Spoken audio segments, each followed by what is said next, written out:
What happened a month ago, Mr. Chairman? That document, the FBI arrested the person who offered those allegations for falsifying his testimony to the FBI. This entire impeachment inquiry is based on an actual, provable individual who has lied. Now, responsible leadership would withdraw an inquiry based on that. Withdraw it. Instead, what we are seeing is that this committee was warned about the falsehoods of these allegations long before that, warned by Trump's Secretary of State Mike Pompeo, and yet they proceeded anyway. The chairman proceeded anyway. This committee was warned by Rudy Giuliani associate right here, Lev Parnas, after that document about the falsehoods of this.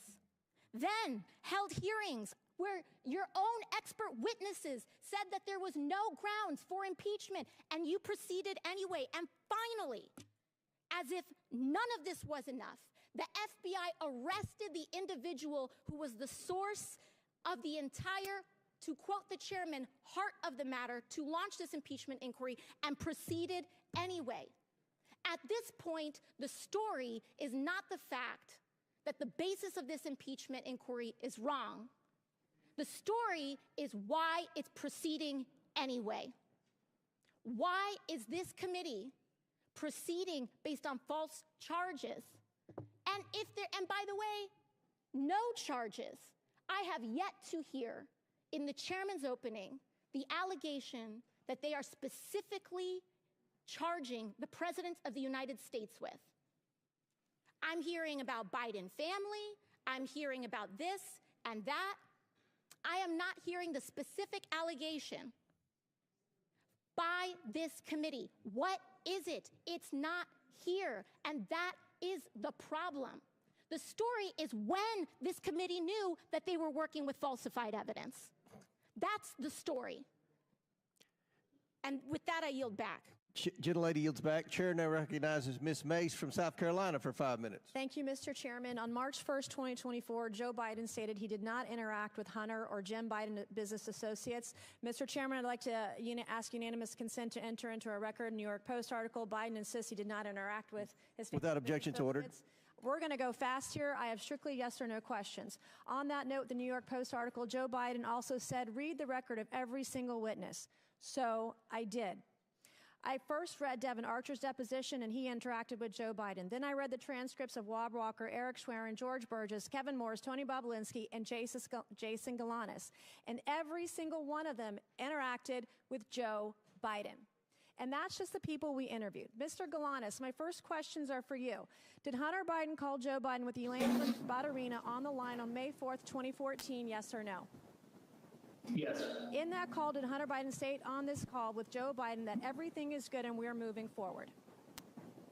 Yes, he did. Okay, on the same call, did Joe Biden in the call was saying, okay, then you be good to my boy? Yes, he said that as well. Okay, did Badarina agree to put $20 million into one of Hunter Biden's business projects days later after this phone call? Yes. Okay, did Hunter Biden ever take a call from Joe Biden while at the Peninsula Bar in New York? I'm sorry, I didn't hear that. Did Hunter Biden ever take a call from Joe Biden while at the Peninsula Bar in New York?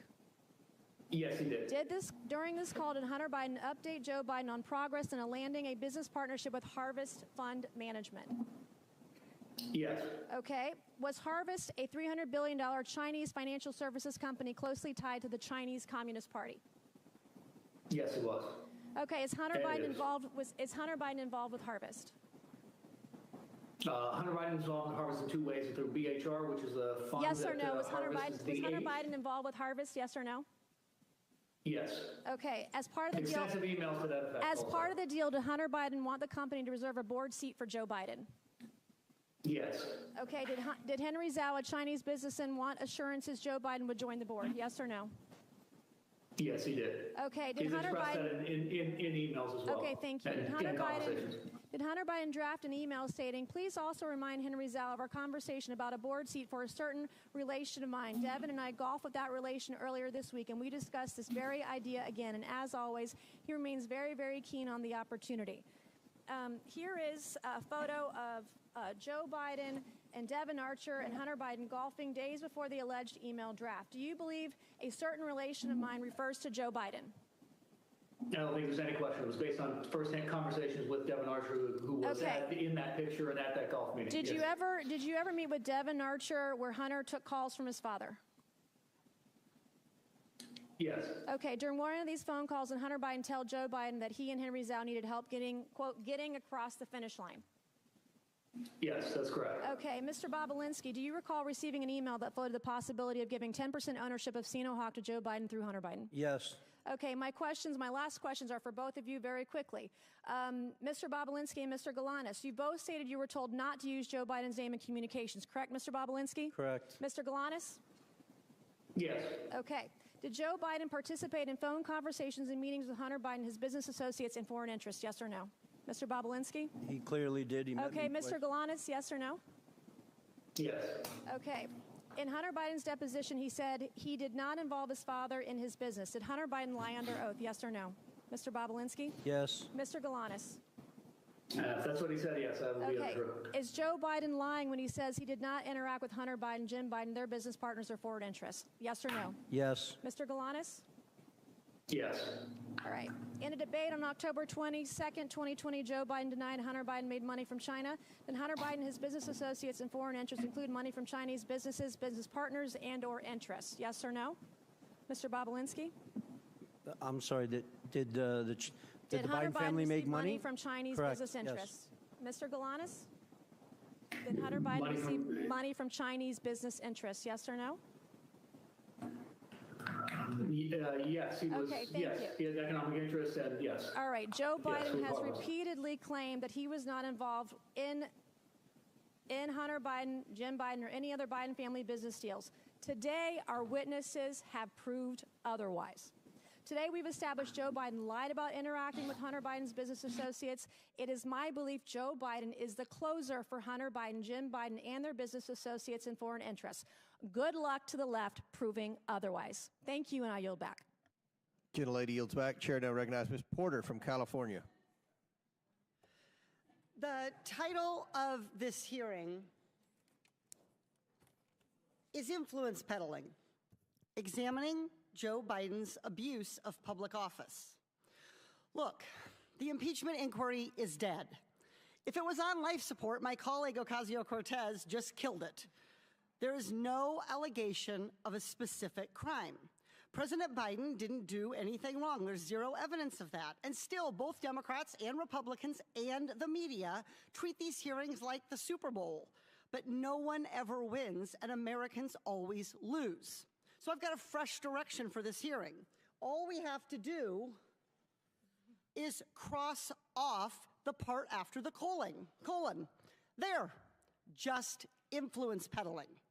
We should have a policy discussion about how to stop government officials from using their positions to get money or favors. Now, that is a real hearing, one that nearly every American, regardless of party, wants us to hold.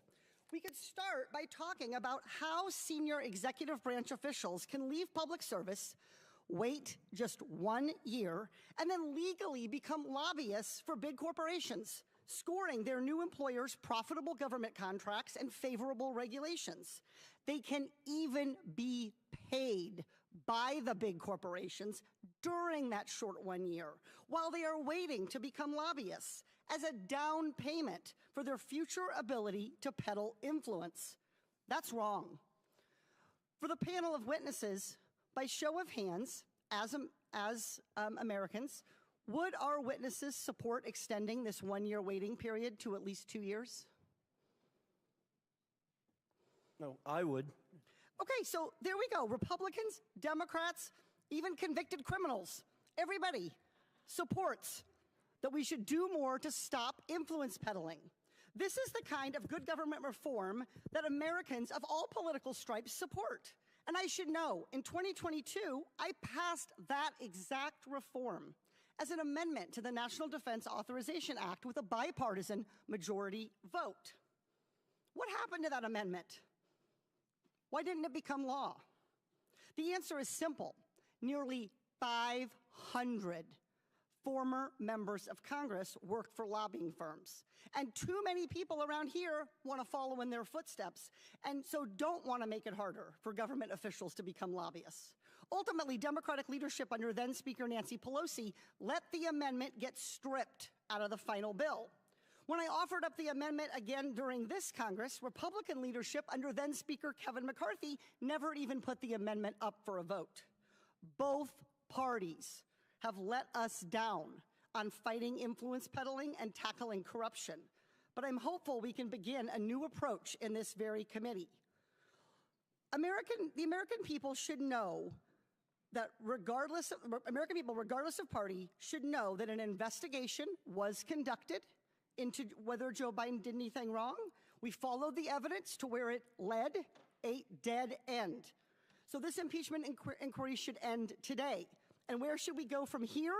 We should stop partisan attacks on each other and address the real problem, that the American people believe that the rules that prevent corruption are way too weak. To stop politicians on both sides of the aisle from influence peddling. This committee should be working together in a bipartisan way to change the culture of Congress, to crack down on influence peddling and corruption, and just as importantly, to stop the perception of it. Let me give you some facts. I don't even need a whiteboard for this one. 495 former members of Congress work for lobbying firms. 467 members of Congress take corporate PAC money. 78 members of Congress violated the Stock Act last Congress. Clearly, we have our work cut out for us. So let's start the conversation today on what a bipartisan ethics reform package could look like. Here are the organizations that could have come today as witnesses so we could have had a productive conversation. Oversight staff, do you have your notebooks ready? Citizens for Responsibility and Ethics in Washington, Common Cause, Project on Government Oversight, Public Citizen. With the right witnesses and the commitment to doing what the American people want, this committee can have a real conversation about the problem of influence peddling. And we can pass legislation to create badly needed ethics guardrails. That would be real work, not a real circus. I yield back. Before I recognize Mr. Timmons, Ms. Porter, I think you are sincere, and I look forward to working with you on that legislation. Chairman, can we take a 5-minute break? I need to go to the bathroom. Let us get one more, and then we'll do that. Chair recognizes Mr. Timmons for 5 minutes, then we'll take a break because we have votes coming up anyway. Thank you, Mr. Chairman. At our hearing last July, I laid out the scheme that the Bidens concocted to sell the Biden brand, netting almost $30 million for various members of the Biden family. This scheme was repeated with various clients in Kazakhstan, China, Romania, Russia, and Ukraine. I'm going to spend my time on just one instance, Ukraine, specifically involving Burisma, which netted Hunter over $3 million during a 3-year period. And to clarify the criminal offenses being alleged, for Hunter Biden, it is conspiracy to commit bribery, 18 U.S.C. Section 201 B, 2A, and C. And for Joe Biden, it's conspiracy to commit extortion under color of official right, 18 U.S.C. Section 1951 B2. And if you want a refresher on those, just look up Senator Menendez and his wife's indictment. So let's start with this. Foreign client has a problem. I've got an email here from Vadim Pozharsky, the Secretary of Burisma. And he is advocating that Hunter Biden intervene with high-level U.S. officials to facilitate meetings and communications expressing their positive opinion of Zlochevsky, the president of Burisma, to the Ukrainian president, chief of staff, prosecutor general, with the ultimate purpose to close down any cases against Zlochevsky in Ukraine. This is dated November 2nd. Now, keep in mind, and again, foreign client has a problem. Zlochevsky is being investigated by Viktor Shokin, the Inspector General of Ukraine, and he needs help, the Biden brand. So here we got bank records galore of Hunter Biden receiving, prior to this email, over $1 million. After this email, $2 million. You'll find out in a second he really earned his fee. So again, client pays a Biden, $3 million. Next, what happens? What happens? This is great. 11 days later, we have the U.S. Embassy in Ukraine announcing that Vice President Biden is traveling to Ukraine on December 7th. Oh, interesting. Vice President Biden travels to the country. Here we got a great photo of him touching down. They're very proud of themselves. So Vice President Biden leverages U.S. policy to achieve a favorable outcome for the client. We've all seen the video. He brags about leveraging U.S. foreign loan guarantees to get the Ukrainian government to fire Viktor Shokin to end the investigation. Again, we've got the email from Podarsky saying that we need to leverage you, who have not provided value yet for your $1 million in service, Hunter. He brings in the big guy.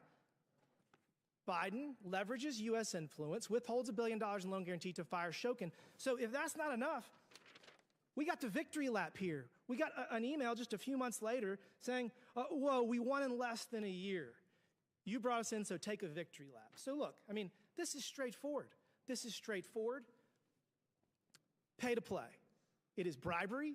Hunter Biden was paid $3 million at the lowest point in his life. He testified in the deposition that he was drug addicted, that he's never been to Ukraine. Yet he's paid $3 million to get his father to go to solve his client's problem. That is the scheme. Mr. Bobulinski, does this sound like the scheme that you've seen the Biden family do? I wasn't involved in Ukraine, but the facts surrounding this are very similar to CFC and Romania. Thank you for that. So this is the thing. If Hunter Biden were here, we would be able to ask him some questions, maybe clear this up. But he's not. He's not here. And what's interesting is that just yesterday, Peter Navarro reported to federal prison in Miami for 4 months for not showing up in front of the January 6th committee. And I want to point out to everybody that the January 6th committee was procedurally defective under House rules. It was procedurally defective because the minority leader did not get to appoint members to that committee. The United States House of Representatives Oversight and Accountability Committee is a procedurally perfect committee. And we have authority to subpoena Hunter Biden, and he has to show up. He has to answer these questions, and he has to tell the world that his father didn't leverage U.S. foreign policy so he would get $3 million. This is no different than what Senator Menendez did. And look, the American people are not buying this nonsense y'all are selling. We must restore their faith in our institutions. And we have to stop this ridiculous two-tiered system of justice where the Department of Justice persecutes President Trump and hides Hunter Biden behind every corner. I mean, this is not the United States of America that the American people deserve, and we have to get our country back on track. With that, Mr. Chairman, I yield back. Mr. Chairman, parliamentary inquiry. Did the committee subpoena Hunter Biden today? Chair recognizes, pursuant to the previous order and at the request of the minority witness, the chair declares the committee in recess for 10 minutes. Then we're going to come back in here, and then we may have to recess again for votes. Thank you, Mr. Chairman. Today's hearing is another unfortunate attempt by my Republican colleagues to muddy the water in an election year with no proof, no evidence, no wrongdoing at all by President Biden. The American people are tired of this charade. As I said before, my Republican colleagues simply grasp at straws that do not exist. While House Democrats in the Biden-Harris administration work to cut costs of prescription drugs, expand student loan forgiveness, and mitigate the threat of gun violence, Republican members of Congress continue to chase after Russian disinformation campaigns from the 2020 election, which have been thoroughly debunked again and again. And as usual, in this committee, we know who is in charge. It is the bondless, broke bluffer, twice impeached, 4 times indicted, insurrection initiator, election denying, self-declared dictator on day one, and puppet for Putin. The one who wants to terminate the Constitution and defund the FBI. The one who romanticized exchanging of love letters with North Korean dictator Kim Jong-un. The one who just last week embraced autocrat Orban of Hungary to discuss their diabolical plans to destroy our democracy. the one who proposed a policy to ban Muslims from this country, the one who just this week said any Jewish person who votes for a Democrat hates their religion and Israel, the one who called neo-Nazis carrying tiki torches chanting, "Jews will not replace us, good people," the one who referred to African nations as, I quote, shithole countries, the one who called NFL players, the majority whom are black, sons of bitches for taking a knee in protest of the ever-present racial inequality and police brutality that continues to pervade our justice system, the one who called Mexicans rapists and promised to build a wall and have them pay for it, and in case you missed it, it didn't happen, the one who told women of color from born in the United States, elected to Congress and serving on this very committee, to go back to their own countries, the one who bragged about grabbing women by their private parts, the one who confused his rape victim, whom he claimed was not his type, for his very own ex-wife, the one who is an admitted and committed adulterer who attempted to pay off a porn star for her silence, the one who has publicly mocked people with disabilities, the one who dodged the draft and referred to prisoners of war as losers, the very people who pay a high price so we can enjoy the freedoms that far too many of us take for granted, the one who boasted about being able to stand in the middle of Fifth Avenue to shoot someone and not lose votes, the one who promoted political and physical violence multiple times, including most recently at my rally in my home state of Ohio, where he declared there would be a bloodbath if he didn't win, the one who intentionally denied COVID was deadly and eventually suggested injecting bleach into our bodies to kill the respiratory virus that took the lives of 1 million people in the United States, the one who ordered his son-in-law get top secret security clearance, overruling concerns flagged by intelligence officials, who, according to this committee's chairman, admitted the former president's son-in-law crossed the line of ethics by accepting a $2 billion investment into that very same son-in-law's fledgling firm only 6 months after leaving the White House. If any of this sounds crazy, it's because it is. This might sound unbelievable, but it's all true. These are facts, indisputable facts, a thing that is known and proven to be true. This may be a foreign concept to some of my colleagues, but for those of us who still have a relationship with the truth, please know this is not an exhaustive list of inappropriate, unethical, and questionable behavior by the maniacal manipulator of Mar-a-Lago, because I could go on, but I only have 5 minutes. Yet here we are again, trying to make sense out of nonsense. I would humbly, respectfully ask my Republican colleagues on this committee to stop falling over yourselves to win the approval of one, because millions of people are depending on you to defend our delicate democracy. And with that, I yield the remainder of my time to Chair now. The ranking member. 7 seconds. Oh, I don't know that there's much time left, but thank you for that eloquent and compressed recitation of some of what we've lived with over the last few years. Chair recognizes Mr. LaTurner from Kansas for 5 minutes. Mr. Bobolinsky, I want to talk about May of 2017. To be clear, Hunter Biden was doing business with CEFC while his dad was VP. Are you aware of that now? Yes. Rob Walker told us that during his transcribed interview before the committee. But I want to talk to you about your meeting with Joe Biden, Hunter Biden, and Jim Biden in May of 2017. Other members are going to bring up the meeting you had with Joe Biden at the Beverly Hilton the night before the Milken Conference, but I want to talk about the next day when you went as Joe Biden's guest to the Milken Conference. So, you watched Joe Biden deliver a speech that day. Then you had a follow-up conversation with Joe Biden. Isn't that correct? Correct. What did Joe Biden tell you during that conversation? Well, as I've already publicly shared, I was brought backstage by his team because he had just given his keynote, and we just exchanged pleasantries, and then I walked him out to his car, and he specifically thanked me for the work I was doing with his son and his brother and asked me to keep an eye on them. And my understanding is, Mr. Bobolinsky, that after Joe Biden had left, you went across the street to the Peninsula Hotel and had a long conversation with his brother Jim Biden. Isn't that correct? I did. It's my understanding that you asked him how the Biden family does the business that they do, while Joe Biden is such a prominent political figure. What was Jim Biden's response to you? Correct. I was actually concerned and asking from a position of concern, and Jim Biden's response to me was plausible deniability. Plausible deniability. And by that you mean Joe Biden would be kept in the loop, but you weren't supposed to talk about it, especially in writing. Mr. Galanis, during your transcribed interview with the committees, you said a very interesting phrase. Say it, forget it, write it, regret it. Does this sound familiar? Is this consistent with your understanding of how the Bidens do business, Mr. Galanis? Yeah, very, very much so. That was an operating principle, yes. But it looks like someone made a mistake. Mr. Bobulinski, you created 2 companies with the Bidens.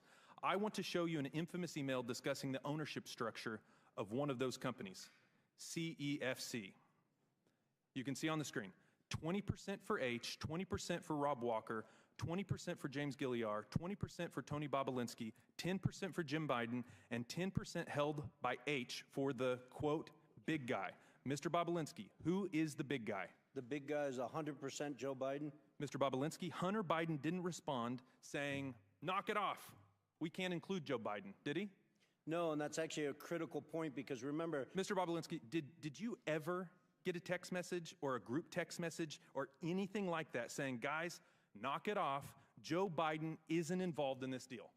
No, the whistleblowers actually have a text exchange where they're talking about everything else but that, and the reason why they weren't talking about it is because everyone knew Joe Biden was the big guy. Hunter Biden begged for a public hearing, but it turns out he is too afraid of accountability to show up and tell the truth to the American people.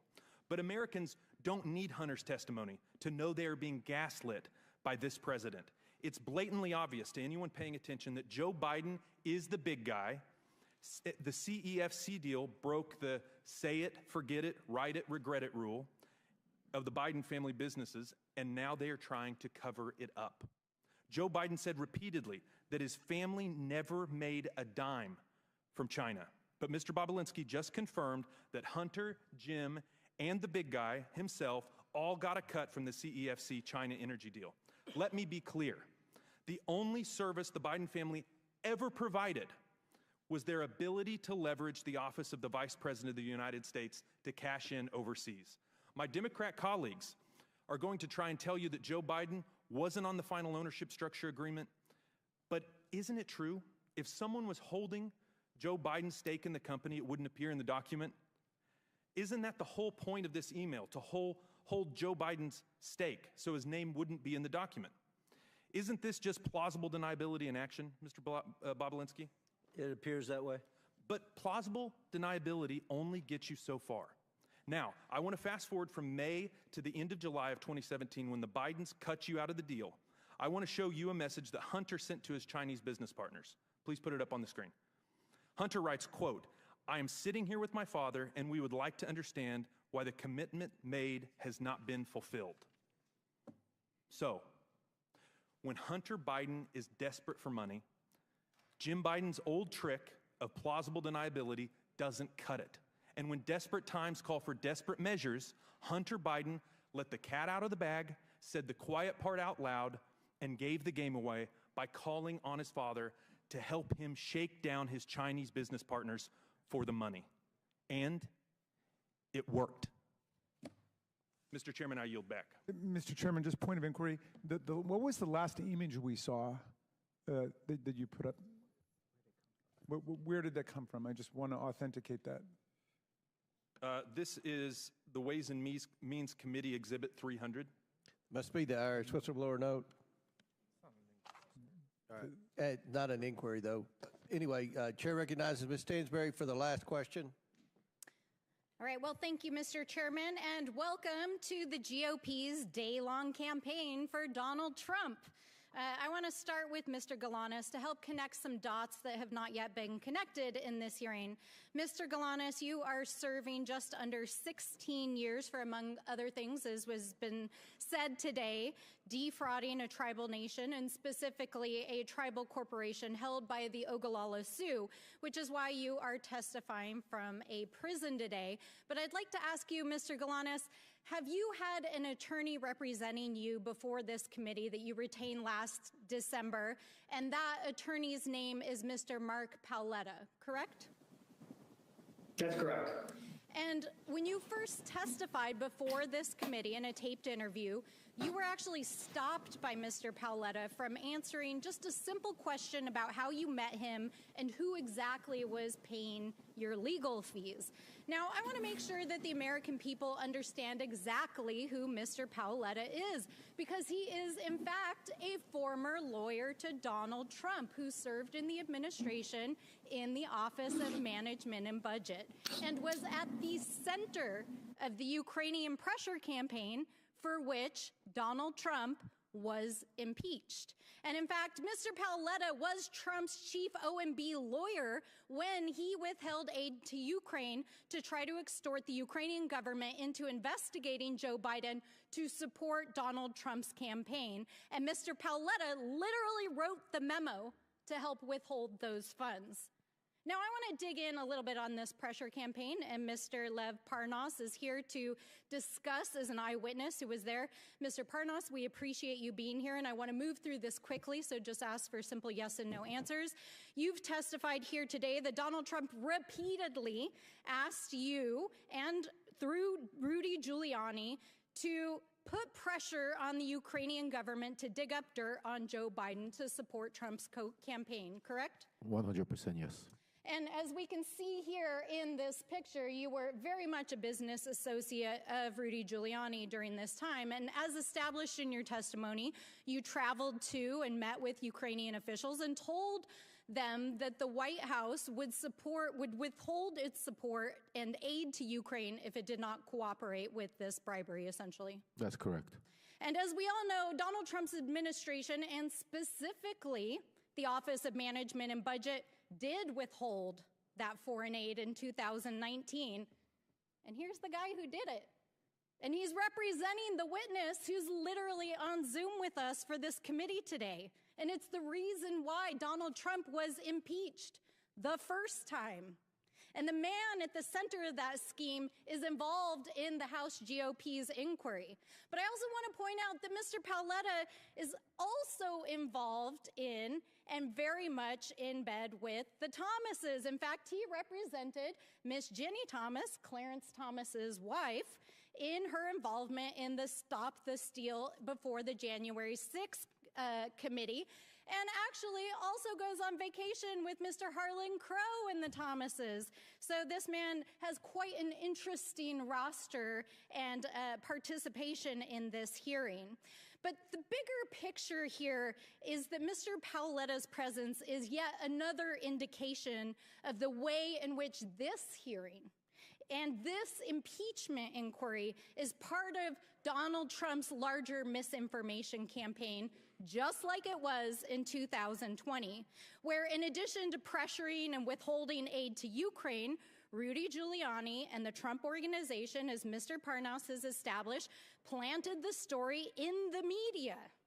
And now here we are 4 years later as they've dredged it back up and are planting it back in the media using Congress, using this committee, and using a baseless impeachment supported by Donald Trump's own allies on this committee to push that information out. As members on this committee have trafficked in false evidence that was planted by a Russian operative to the FBI and is now in jail for that. All of this is in the service of propping up the criminal enterprise for which Donald Trump is at the top and has already been twice impeached. Rudy Giuliani and others have been exposed as they continue to traffic in Russian disinformation that not only props up Donald Trump, but it props up Vladimir Putin himself and his goals back in Russia and in Ukraine.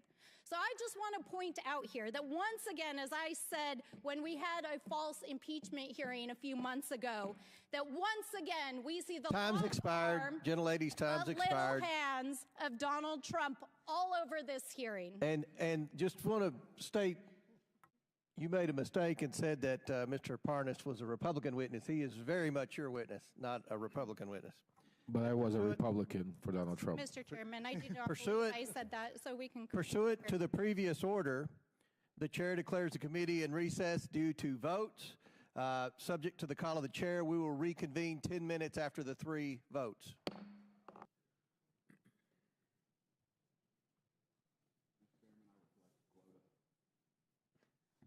All right, committee will reconvene. Chair now recognize Mr. Perry from Pennsylvania for 5 minutes.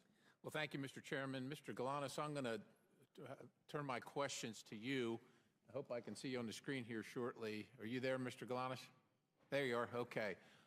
If we can jump right into another Biden-Chinese deal made while Joe Biden was in office, a deal I think you described in your interview as a quid pro quo, where the Chinese sent millions in exchange for a post-VP job for President Biden.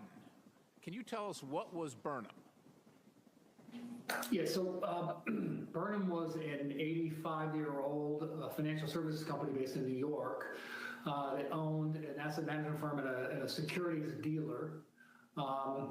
But relative to the Chinese, it was an unimportant, small player. I'll give you scale, $1.5 billion versus $300 billion Chinese company. So what was Hunter Biden's interest in working with them, knowing that that was the situation? I think Hunter Biden was already working with them through the fund that was created. The BHR, Harvest was the H, and is described in some of Hunter's emails that I had provided to the committee. He described the activity with BHR, meaning the harvest activity, as one of his only focuses, and his other focus would be the activity between Harvest directly and Burnham directly in a combination. So his stated objective, in his own words, in writing, was those were to be his only focus, his only priority in working with the Chinese on a go-forward basis.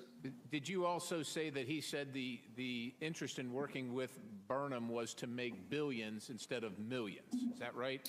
Yeah, I did say that, and that was on the basis of looking to become a much larger company where his equity interest would be worth a lot of money, billions, not millions. And you said the Harvest Fund was a $300 billion Chinese financial services company. Was it likely connected, or was it connected closely to the Chinese Communist Party and the Chinese government?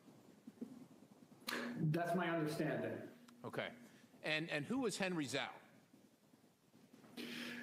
He's been described to me consistently by Devin and Hunter as the chairman, but he's essentially the head of Harvest. I think he's had a couple of different roles over the years, but chairman is the best way to, he was always characterized as chairman and the decision maker for that entity. Right, so he's the chairman of the $300 billion Chinese entity connected to the Chinese government, the Chinese Communist Party, and he was based out of where? Where was his base of operations?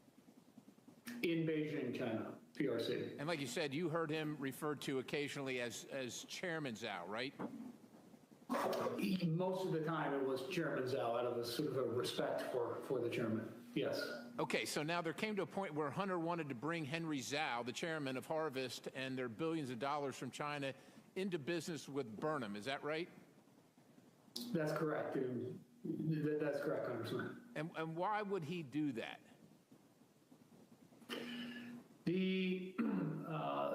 It was a financial decision.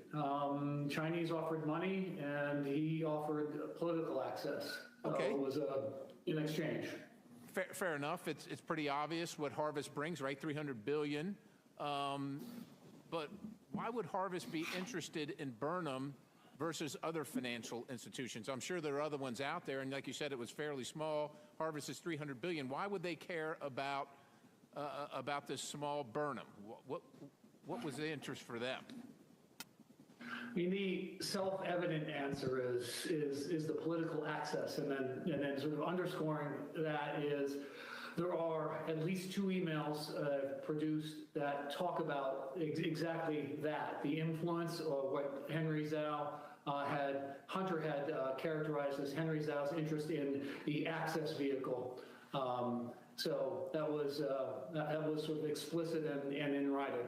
Okay, so Joe Biden was going to sit on the board of a Chinese company connected to the highest levels of the Chinese government, the Chinese Communist Party. Stepping back in your dealings with Hunter, what was the value that Hunter brought to the table?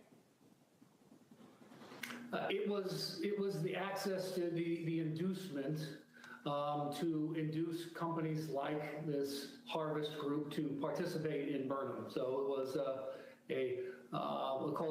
relationship capital that he brought to the table, not financial capital. Relationship capital economic value to the business. Relationship capital that you described as the Biden lift. What was the Biden lift? Biden lift was simply Hunter's access to his father and his father's power and prestige in influencing the growth of a financial services business, which is largely reliant on its reputation and ability to attract other clients. I'm running out of time here, but it sounds like a quid pro quo to me. Sir, what did Harvest did in fact invest money in Burnham? You called it a material inducement. Can you explain what that means? And do you know how much the Chinese paid? I believe I was out of the picture toward the end of 2015. I believe that they ended up paying $4 million into Burnham. I believe, though, as a result of the legal entanglements that I encountered, that the transactions didn't happen in the way people expected or that they had written about in terms of what the Chinese were expected to do. All right, Mr. Galanis, I just want one last question. I'm going to show you a draft email that you provided to the committee. Mr. Chairman, I yield. Objection on time. Good job. Chair now recognizes Ms. Crockett for 1 minute, or 5 minutes. 1 minute. All right. First of all, Mr. Bobulinski, do you know who Elections LLC is? Yeah. Mike. Well, it's not a who. Okay. Well, do you know what it is? Yes, it's a LLC. Okay. And is it the LLC that your attorney works for? I believe so, yes. You believe so. Okay. So at this point in time, I'd ask unanimous consent to enter into the record a document indicating that the law firm representing Tony Bobulinski was paid $10,000 as recently as January of this year by the Save America PAC, which you may recognize as Donald Trump's PAC. Without objection. Thank you. Now, so far in this hearing, it has felt like the worst episode of The Apprentice. I'm sure you're familiar with that show. It seems like my colleagues and maybe you and some others are trying to become the next vice president of the United States of America. You're auditioning or something like that because, Mr. Bobulinski, I know that you take exception to the fact that your credibility has been called into question over and over. But when someone comes to testify under oath, whether it's before this committee, behind closed doors, or in person, then we have to evaluate someone's credibility. And, sir, I definitely have always had issues with your credibility, as I know that you are very well aware of. So let me remind you of what happened behind closed doors. Well, you should ask Ro-Khanna about my credibility. I haven't asked you a question. Okay? You are? When I haven't. So when I ask you a question, that's when you answer. Otherwise, I'm talking. So, excuse me? With my time, because it's my time, I want to be clear that when we were behind closed doors, you called a number of people liars. You called the Wall Street Journal liars. You called Cassidy Hutchinson a liar. You called the FBI a liar. You called Rob Walker a liar. You called James Gilliar a liar. You called Hunter Biden a liar. You called Jim Biden a liar. And just today, you added to your list, you called my colleague, Congressman Mr. Goldman, a liar as well. It seems like, according to you, the only person that's telling the truth is you, and everyone else is lying. But I want to move on to something else. Is that a question? It's not a question. Oh, okay. You'll know when I ask you a question, I promise. Thank you. So, the other thing that I want to talk about is the fact that my colleague from the other side of the aisle talked about the company that we keep. And she wanted to go through a list of people that she felt like were bad company because right now the majority has been relying upon the testimony of someone who's currently sitting in federal prison.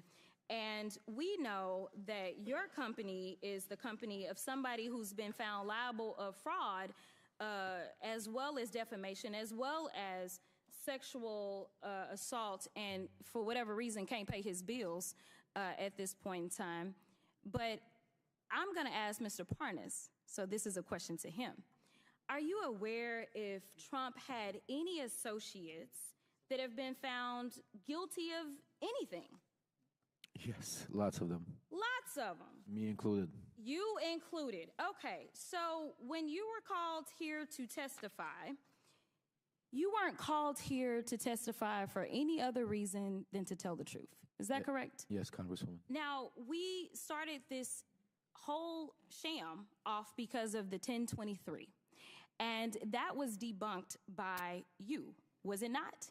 Yes, Congresswoman. Way before we started this impeachment inquiry.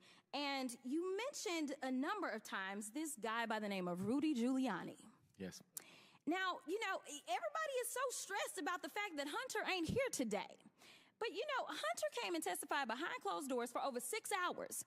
And every single one of them, they weren't limited to 5 minutes. They could ask whatever they wanted to. And there's a full transcript of his testimony. So I don't know what else they wanted to do besides the fact that they wanted to put on a show. But let me tell you something. This whole thing is based upon something that Giuliani came up with.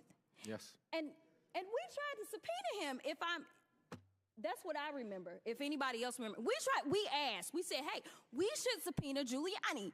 But, you know, kind of like when we were trying to get his cell phone, they shut it down, right? Like, they don't want the facts. But you would agree with me that considering the fact that you were working under Rudy Giuliani at the time that you went over to Ukraine, that he has maybe some valuable information that he could offer this committee as to whether or not there's anything that we should be investigating in the first place. Absolutely, Congresswoman. I wish that this committee would subpoena Rudy Giuliani, put him under oath alongside me to get to the bottom of the truth of what actually happened in Ukraine and to the manipulation that Trump and Giuliani and the team went to do. I agree with you, but somehow it doesn't look like we're going to get there, and I thank you for your time.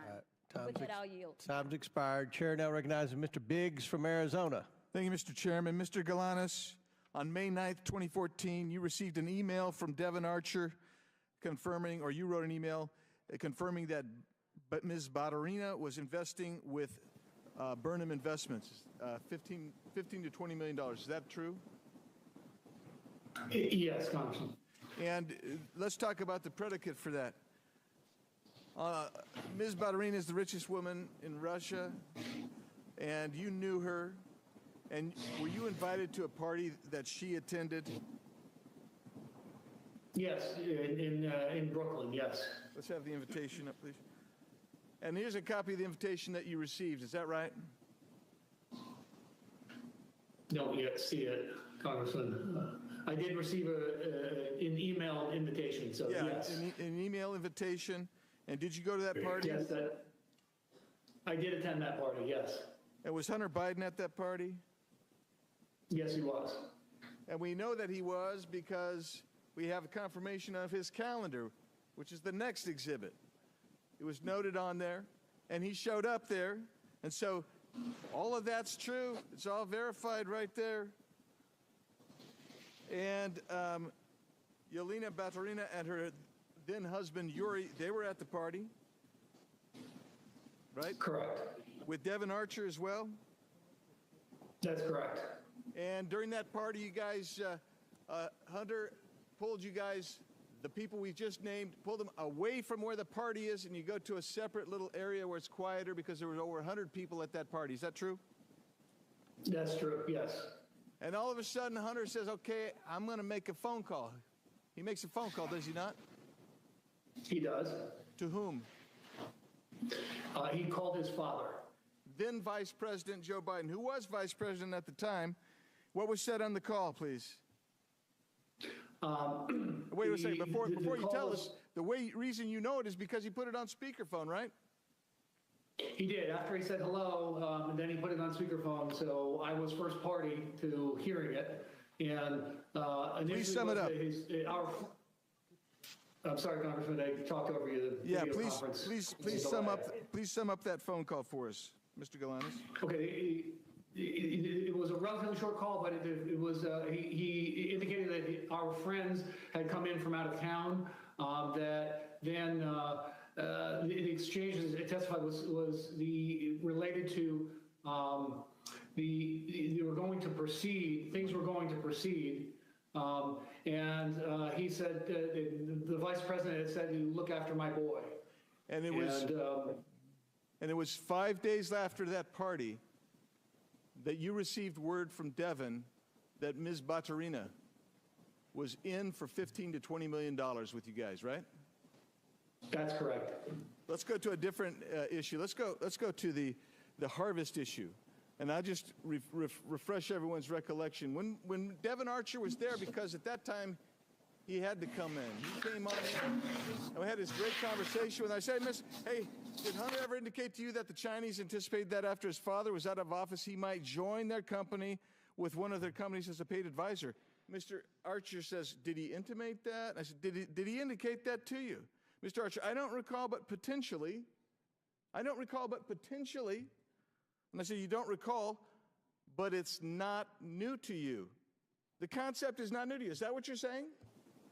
He said, no, it's not new to me. Why wasn't it new to him? Why wasn't it new to him? It wasn't new. It's because that was... Yeah, go ahead. It was an explicit discussion amongst us that was an inducement to the Chinese to invest in the Burnham business. That being the VP's position post his position, official position. On a board of advisors, paid board of advisors. Of the Chinese company, Harvest, yes. And when you say us, who was the us that was discussing that?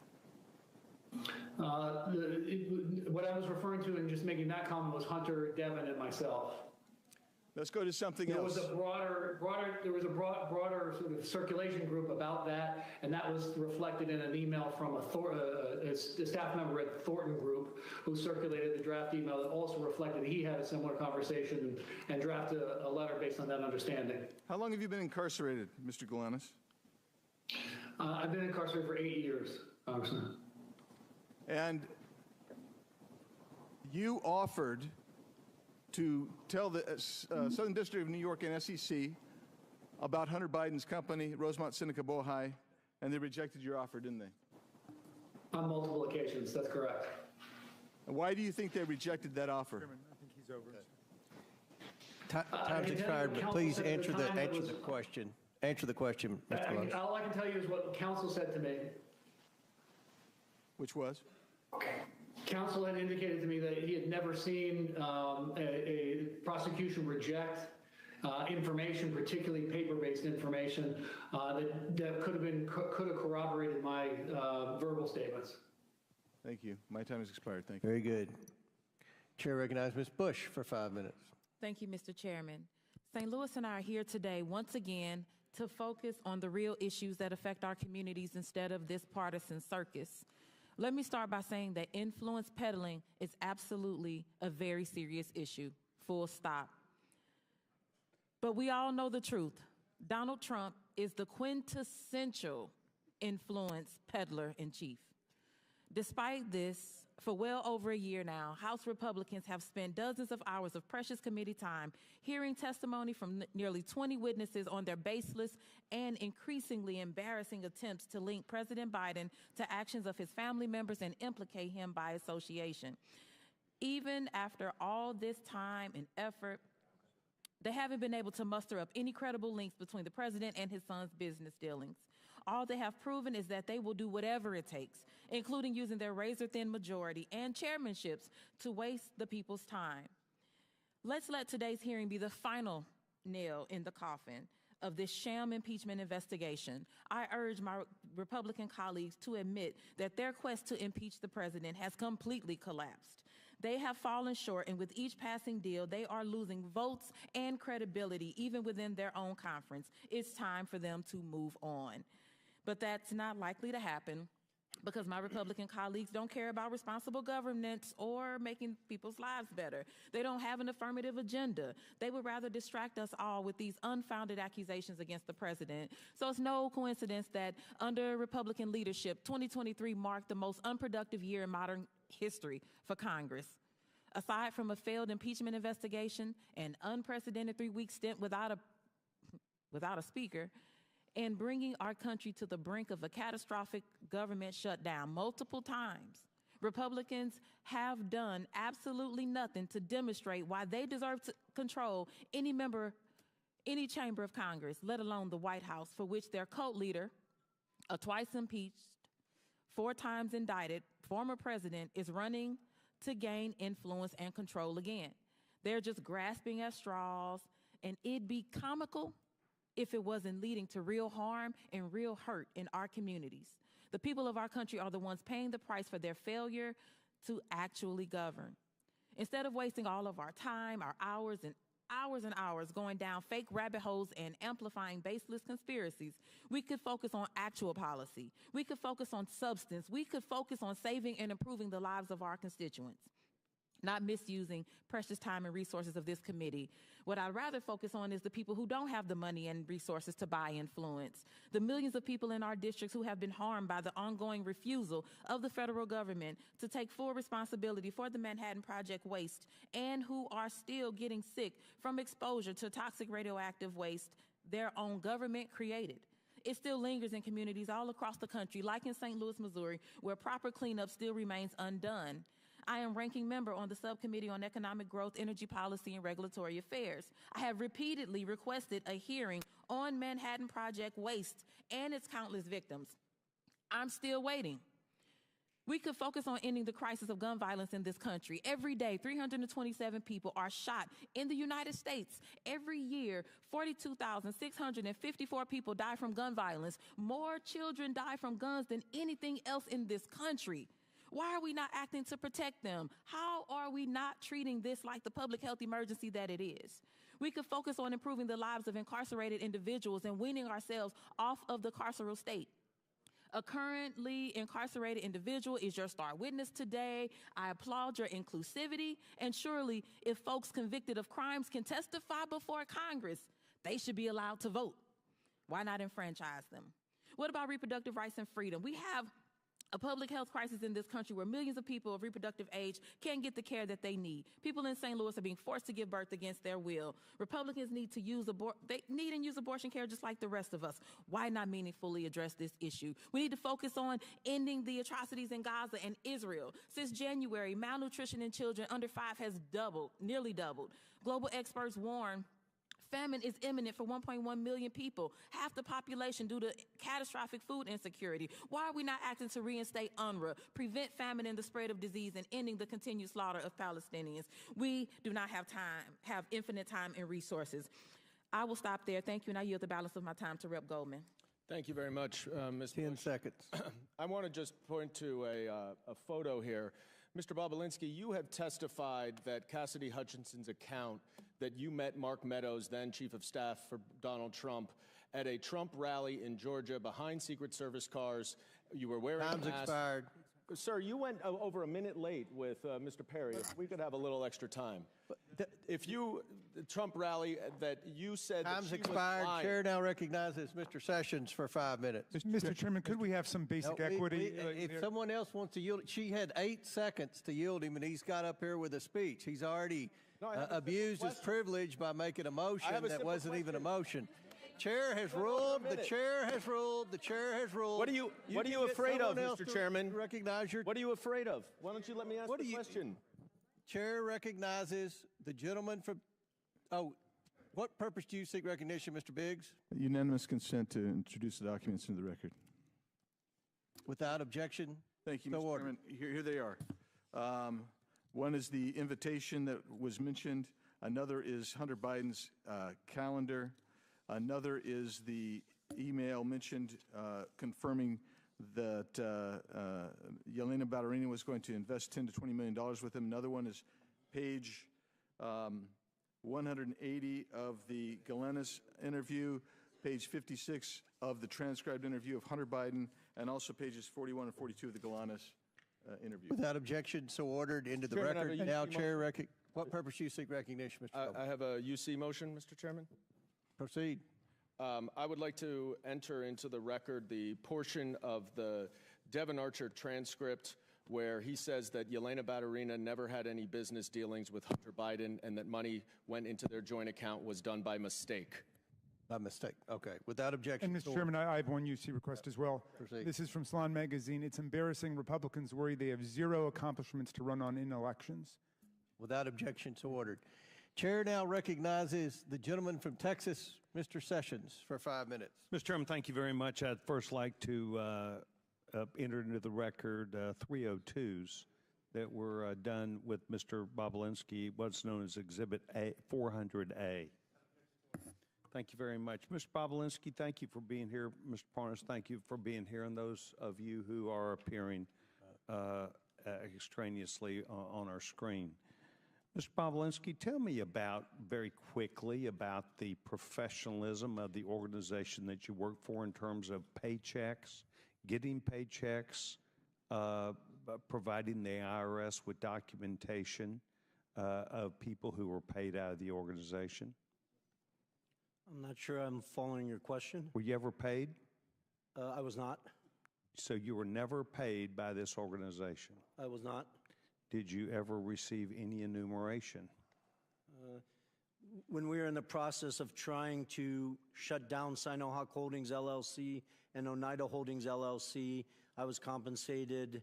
It wasn't a compensation, it was a reimbursement of $50,000 of money I'd come out of pocket, traveling around, paying for hotels and stuff like that. So in other words, people did not get paid, or you didn't get paid that you're aware of. Were you aware that other people were being paid? The Biden family was paid. Hunter and Jim Biden were clearly paid millions of dollars. And how would you think that information would be transmitted about them receiving that payment and going to the IRS? I'm not sure of those specifics. I'm just aware that they received those millions of dollars, obviously based on the brave testimony of Shapley and Ziegler that came public with a bunch of information, and then Senator Johnson and Senator Grassley's report. I never saw. The only bank account I ever saw is the one I set up at J.P. Morgan for Sino-Hawk Holdings and Oneida Holdings LLC. J.P. Morgan was well aware that the Biden family were owners in that business. They authorized it, approved it. And what Social Security number was utilized to set up that account? For Sino-Hawk and Oneida? Yes. We had to represent the owners of the underlying entity, so they were aware that Hudson West 4 owned 50% of Sino-Hawk Holdings, and they provided their information. On the Oneida side, we represented that each of us owned 20%, and I'd have to go back and look. I, as the CEO, probably provided my Social Security number. I'm not sure if we provided Social Security numbers for all 5 members. And yet or, excuse me, tax IDs for their LLC. Or tax IDs. And yet you never received money except reimbursement for out-of-pocket expenses that were related to the business. Correct. And imagine that $50,000 I was paid was actually from the legal side of Sino-Hawk Holdings and the Chinese, while the Bidens had defrauded me and were receiving millions of dollars into their own pockets. Were you aware that they were receiving millions of dollars at the time? I was not. Did you spend time with the Department of Justice on this matter? I did. I had a voluntary interview with the FBI on October 23rd, I believe, 2020. They approached you or you approached them? My lawyers coordinated me.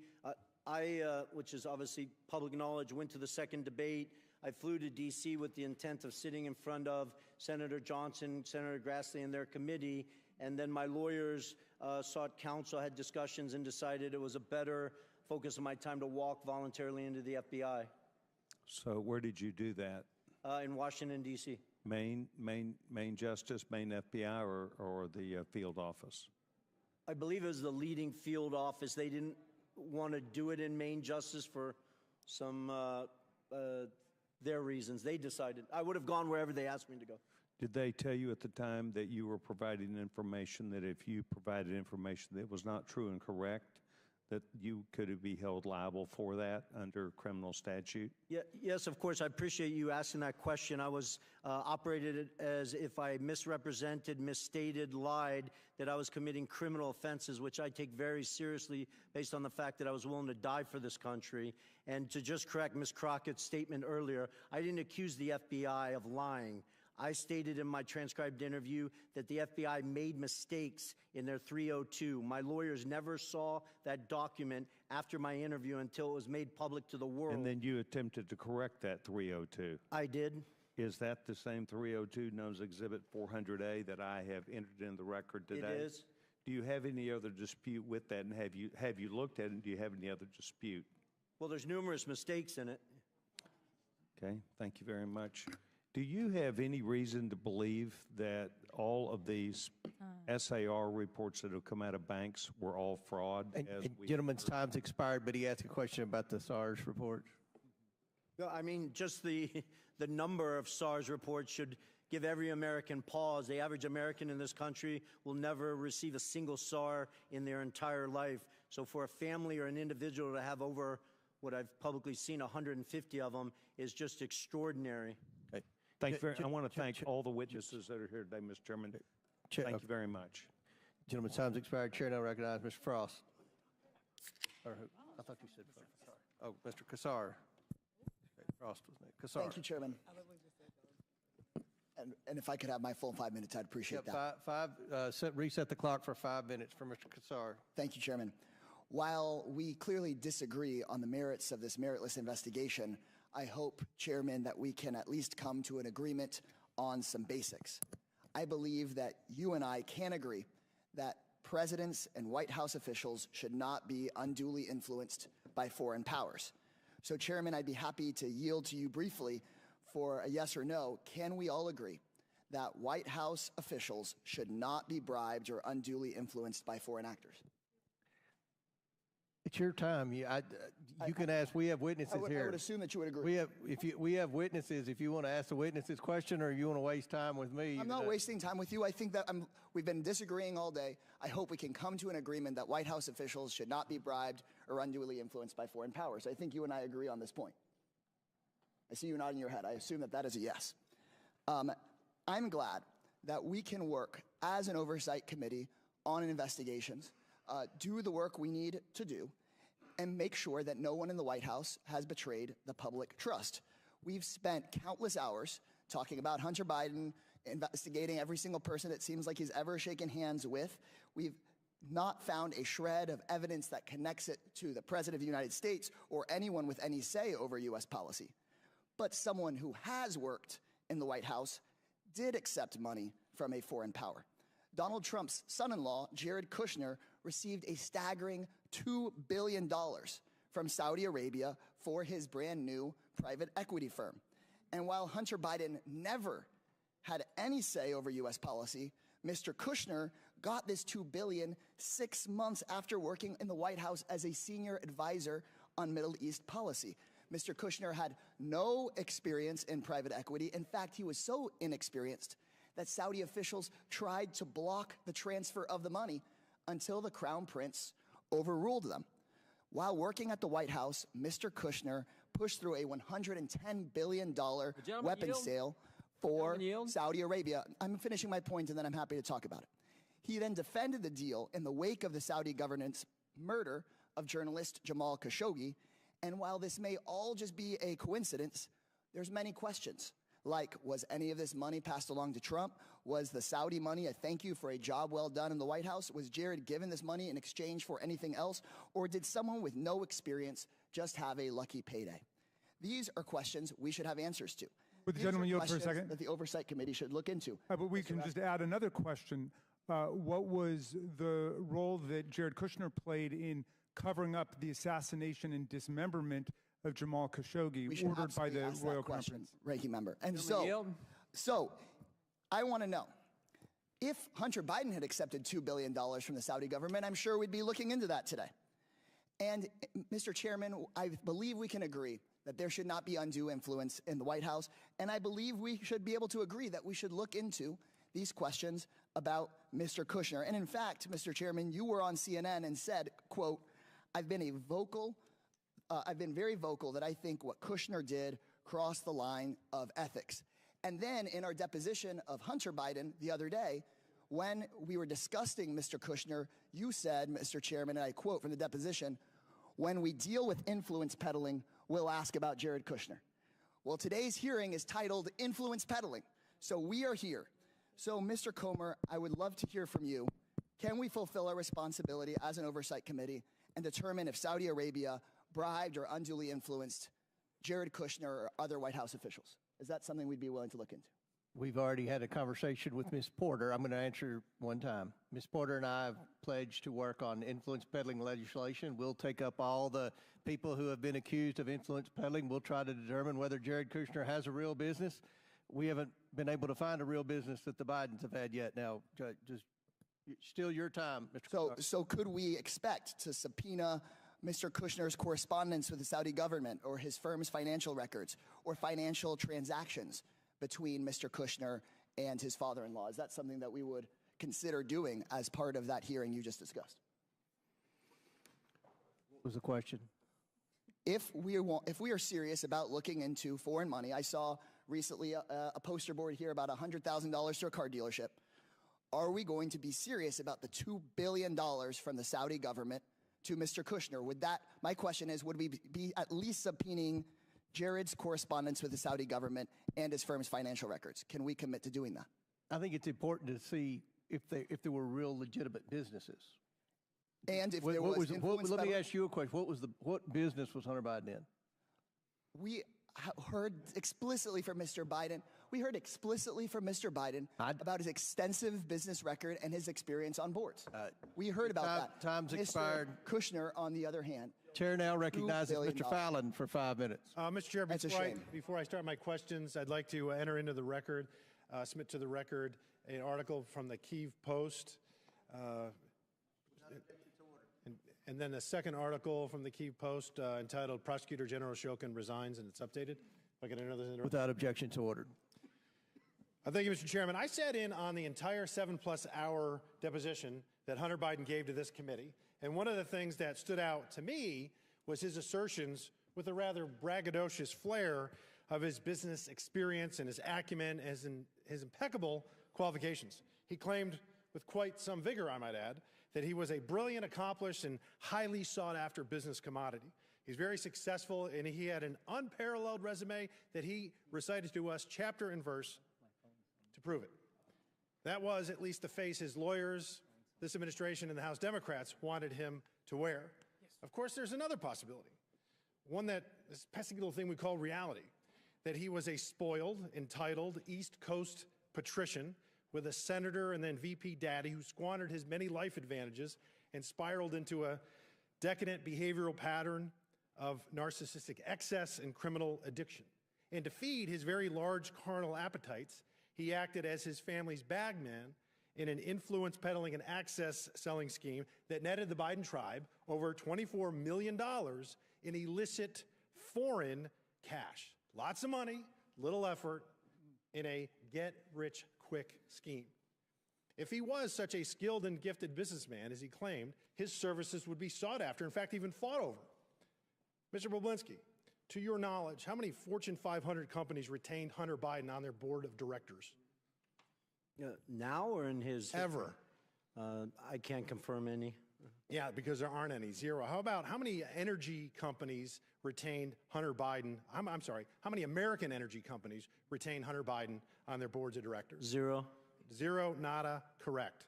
There was one energy company that retained him on their board of directors. Do you know what that name of that company was? Yes, Burisma. Burisma, correct. Where's Burisma located? Ukraine. Really? That's interesting because, and he was hired actually for no small sum, $1 million a year. Hunter Biden said in his deposition he could bring, and Mr. Chairman, I apologize for laughing, but he said his corporate governance to the table. He brought something far more valuable than his corporate governance. He brought his, and his fictitious business acumen. He brought his daddy with him. You see, Joe Biden just happened to have been given the country of Ukraine in his portfolio of responsibility to oversee by the Obama administration. So let's go over some facts, Mr. Chairman. Fact, Burisma and CEO Mykola Zlochevsky had been investigated for corruption. Fact, in September 2015, then U.S. Ambassador to Ukraine Jeffrey Pyatt specifically mentioned Burisma as a corrupt entity. Fact, Burisma was paying the son of the Vice President of these United States $1 million a year to serve on their board. Fact, December 2015, Joe Biden visits Ukraine, demands Viktor Shokin, the Prosecutor General of Ukraine, who's investigating Burisma, his son's boss, be fired. Fact, February 2nd, 2016, Kyiv Post reports Viktor Shokin won a court order to seize assets of Burisma CEO Mykola Zlochevsky. 2 weeks later, fact, Shokin resigns. President Poroshenko called on him to resign. He resigned. He essentially was fired at the behest of Joe Biden. Fact, 2016, February, 2 weeks later, there's a little email sent from Vadim Pozharsky, COO of Burisma. He's an executive of Burisma. and to Hunter Biden, asking him, hey, Hunter, will you help us out? We want to get the embassy in the U.S. Embassy in Ukraine to say that we're a good company. Now, the ambassador just said they were corrupt a few months prior to that. And then, lo and behold, with the seal of the United States Embassy, they say that we have no negative information or feelings about Burisma. So what changed in those 6 months? It was magic. The power of the vice president's visit when he demands that his son's boss, the prosecutor who's investigating his son's boss, be fired. And he's going to withhold $1 billion worth of aid. Actually, I think loan guarantees, if Shokin's not fired. And then Shokin is fired. The embassy says that Burisma is a great company. Our Democratic colleagues would have us believe, Mr. Chairman, that that was all magic, that there was no coincidence here. And with that, I yield the balance of my time to Mr. Jordan. I appreciate the gentleman yielding. I was just going to point out that Jared Kushner was one of the key officials involved in the Abraham Accords. If we want to talk about influencing foreign, how about the President of the United States, what he said in his State of the Union regarding Israel, and how about what the Democrat leader of the Senate said last week, in that Israel should change its prime minister, for goodness sake. That to me is a concern. Jared Kushner was doing good work with the Abraham Accords. Of course, the Democrats don't want to admit that. I appreciate the gentleman for yielding. Chair now recognizes. Mr. Chairman, I have a motion. I would move pursuant to Clause 2K6 of Rule 11 that the committee issue a subpoena to Jared Kushner to compel testimony related to the $2 billion collected from Saudi Arabia after his service within the White House. Second. There's a motion, and for what purpose does the gentleman from Ohio seek recognition? Move to table the motion. There's a motion is not. The motion to table is not debatable. As many as are in favor of tabling signify by saying aye. Aye. All those opposed signify by saying no. No. In the opinion of the chair, the ayes have it, and the motion to table is agreed to. The committee will now resume consideration of this hearing. Now, chair recognizes, is it Ms. Lee? Who's next? Thank you, Mr. Chairman. I think it's fair to say at this point that Republicans on this committee are relying on Mr. Bobulinski as their star witness, the only fact witness they have brought in person before this committee. So I think we'd all expect that Mr. Bobulinski would have extensive inside knowledge about the involvement they allege that President Biden and in Hunter's business ventures. As Mr. Pernas can vouch for, previous impeachment inquiries relied on whistleblowers and witnesses with intimate details of what went on, firsthand accounts of high crimes and misdemeanors. You could point to exactly what the allegations were and understand what was going on. There were laid out chains of events pointing to a named crime, lying under oath, obstruction of justice, abuse of power, incitement of insurrection. Yet we're left floundering here with zero direction and zero real evidence while we watch this kangaroo court struggle to continue on.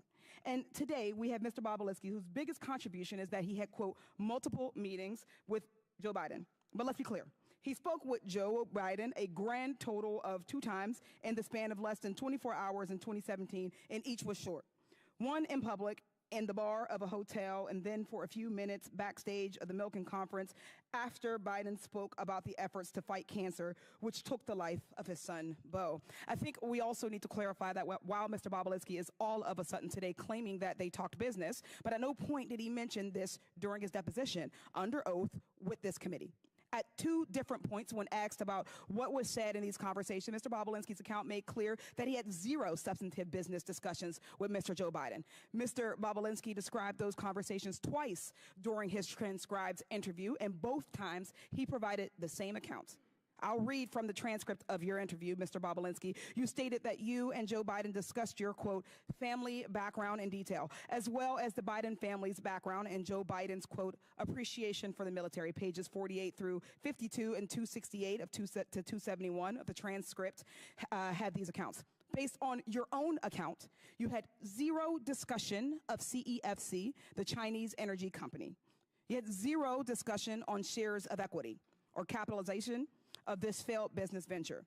based on your own account. You simply exchanged pleasantries about your families and shared values, the kind of small talk any person would make if they had the opportunity to meet the former Vice President of the United States, and moved on. Yet today, when my Republican colleagues are so desperate for actual evidence, magically that story changes. And that's really at the heart of everything we're discussing today. Mr. Bobulinski has also been pushing his texts as records as proof, yet the Wall Street Journal found that none of it showed any role for Joe Biden and Sinohawk Holdings, and even Fox News reported that there was zero evidence of business dealings involving Joe Biden. Mr. Bobulinski would have us believe that everyone is a liar except him, and except for when he's under oath. That everyone misremembers except for him and except for when he's under oath. The FBI, the Wall Street Journal, his business associations, all liars. Republicans in this committee and the culture warriors of Fox News keep saying, look at the documents, look at the documents. So let's look. This purported investigation has received over 100,000 pages of documents, and not a single one shows any evidence of any wrongdoing, much less an impeachable offense. And taking a step back, even if Joe Biden had discussed his son's business ventures with Tony Bobulinski in 2017, and this is rhetorical, so what? What would be the high crime of misdemeanor? What would be the impeachable offense? We're talking about what private citizen Hunter Biden was doing with his time at the time, private citizen dad. This impeachment inquiry is not about facts or evidence. It's not even about impeachable offenses. It's about keeping the American people distracted while we do nothing on reducing gun violence, nothing on lowering healthcare costs, nothing on reforming our criminal legal system. This has been the least productive Congress in decades. We're just now, in March, finally funding the government for this year. That's shameful. This unserious hearing is a waste of our time and our resources. I yield with that, and I yield the remainder of my time to Representative Crockett. Yes, I just want to make sure that I point out, and this is not a question, just in case you wanted to know, that on page 174 of your transcribed interview, line 9, it says, "This is an absolute lie," in reference to talking about the FBI. What you stated, I did not call the what was FBI stated agents right liars. before that was, first of all, I said that I'm speaking, and I did not ask you a question. First of all, it doesn't say Tony Bobulinski told the FBI. This is a summary of 2 agents that took notes through my interview, and their summary apparently that they presented says Bobulinski first met in person with members of the Biden family at a 2017 meeting in Miami, Florida. This is an absolute lie. That is what it says. The final thing that I'm going to say is about this. What we have from Kim Buck, a Republican, I don't think that the impeachment of Biden is appropriate, and so House Speaker Mike Johnson's ability to talk me into staying here is going to be about as successful as his ability about talking me into an unconstitutional impeachment. I'll let her have 30 seconds over. Chair now recognizes Mr. Burchett from Tennessee. Thank you, Mr. Chairman. On July 30th, 2017, Hunter Biden wrote to his Chinese business associate, Raymond Zhao, "I'm sitting here with my father, and we would like to understand why the commitment made has not been fulfilled." Mr. Bobulinski, why did Raymond Zhao work for the, who did Raymond Zhao work for when this message was sent? Raymond Zhao worked for Director Zhang at CEFC.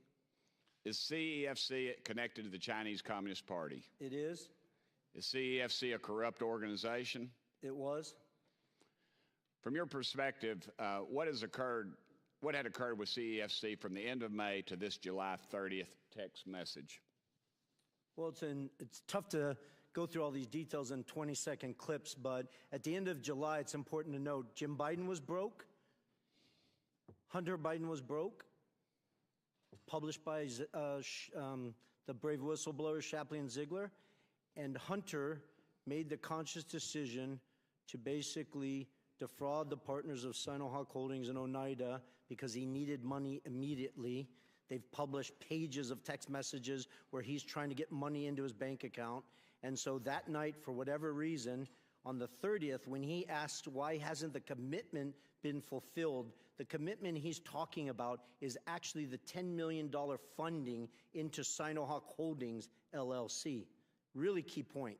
But the next day, he decides that he's going to defraud Sinohawk Holdings and Oneida, create a new entity called Hudson West 3. Well, actually, change Hudson West 3. It had already previously been created by the Chinese, and make himself a 50% owner in that entity. So when the Chinese did send money, he would have instant access to it.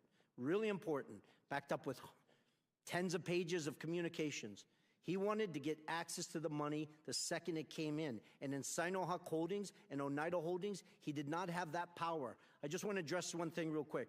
Hunter Biden represents, he's a governance expert. That's why Burisma put him on the board. Well, he obviously can't do basic math. The board of Oneida Holdings had 7 votes.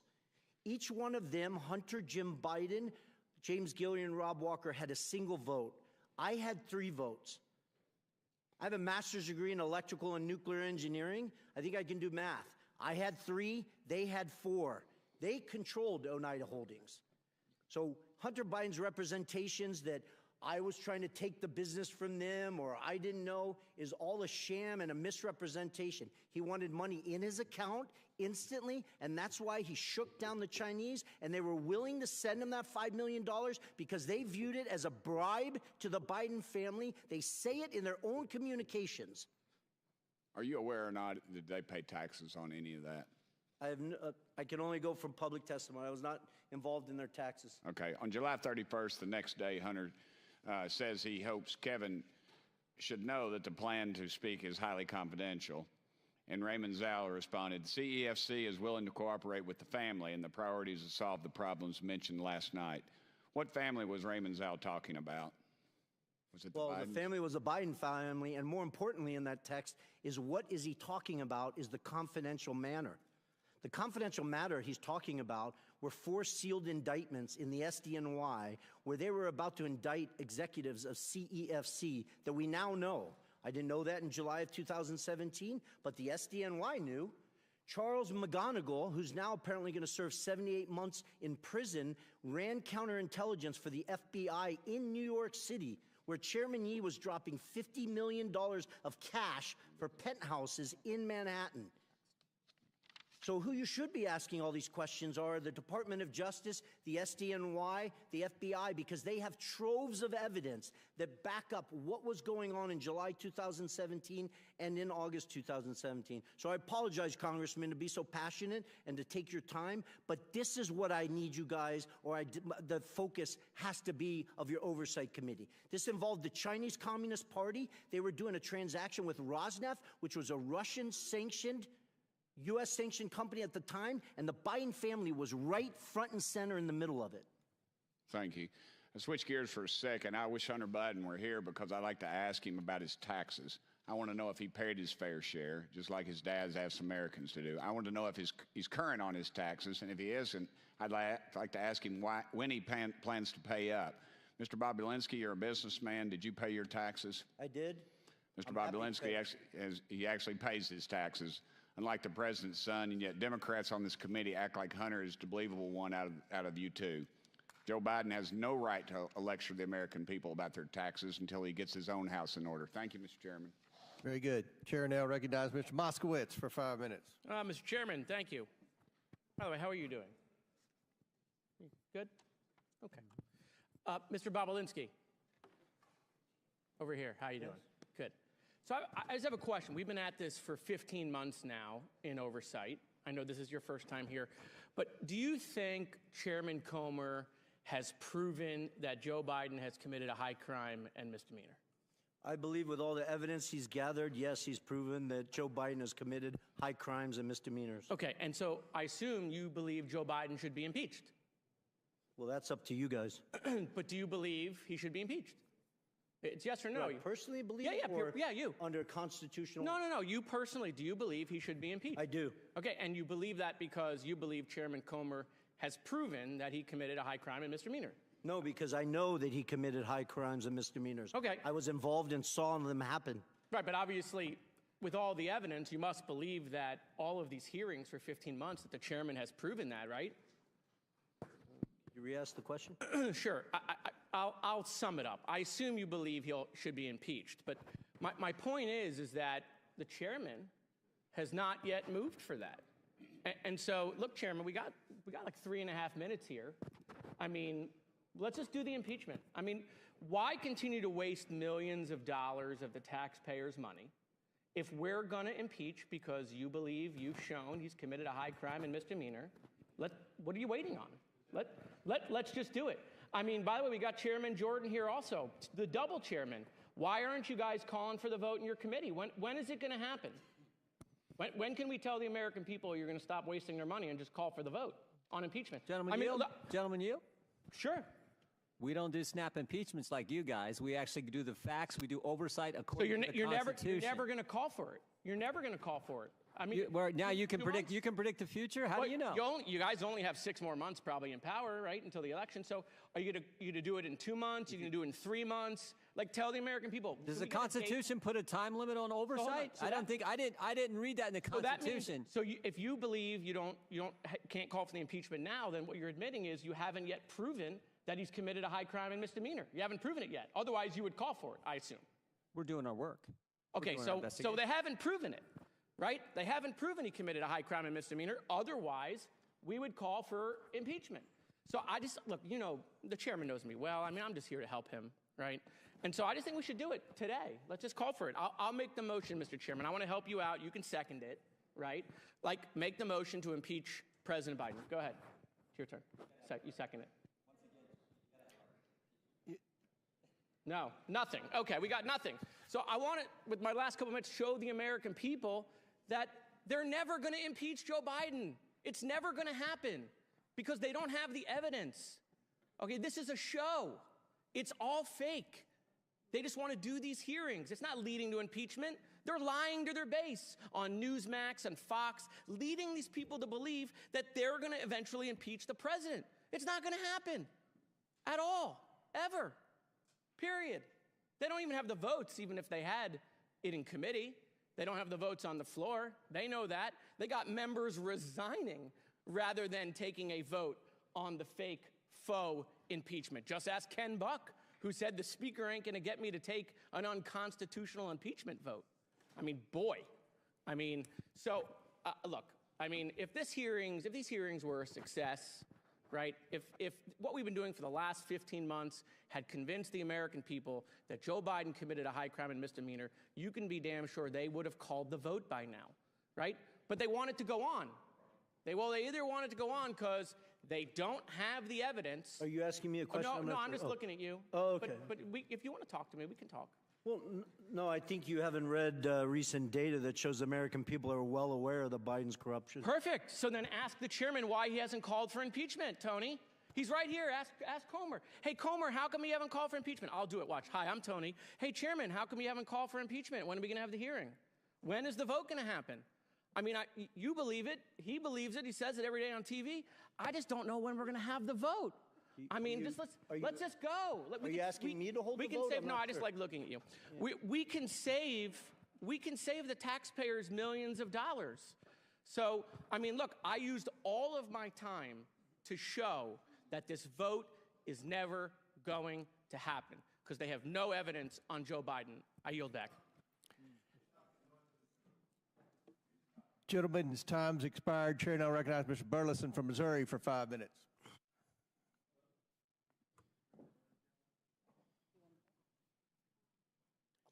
Switch backs. Restart the clock. Look at the mayor first. Who served in prison for felon? Not me. You have everything evidence. Keep talking. You'll join your friends. We'll get you a mic.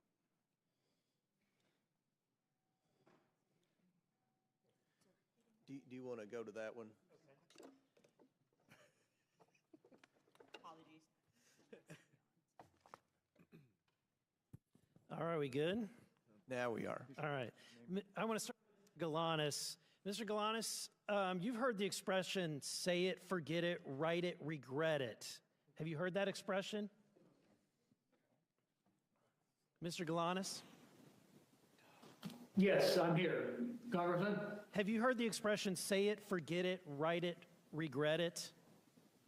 Yes, I have. It was a practice that we used in our business. In whose business? Business with Hunter Biden and Devin Archer. Okay, so it's their expression. Let me ask you a question. Who is Harry's Youssef? Harris Youssef is a Ukrainian investor originally from Syria, a longtime colleague of Dmitry Firtash. So he's a colleague of Dmitry Firtash. He was mentioned earlier this hearing. Who is Dmitry Firtash?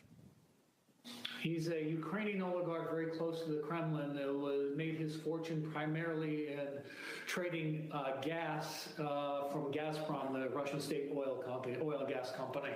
So connected to Vladimir Putin, correct? Very much so, yes. Yeah, in fact, during Hunter Biden's deposition with the committee, he justified his role.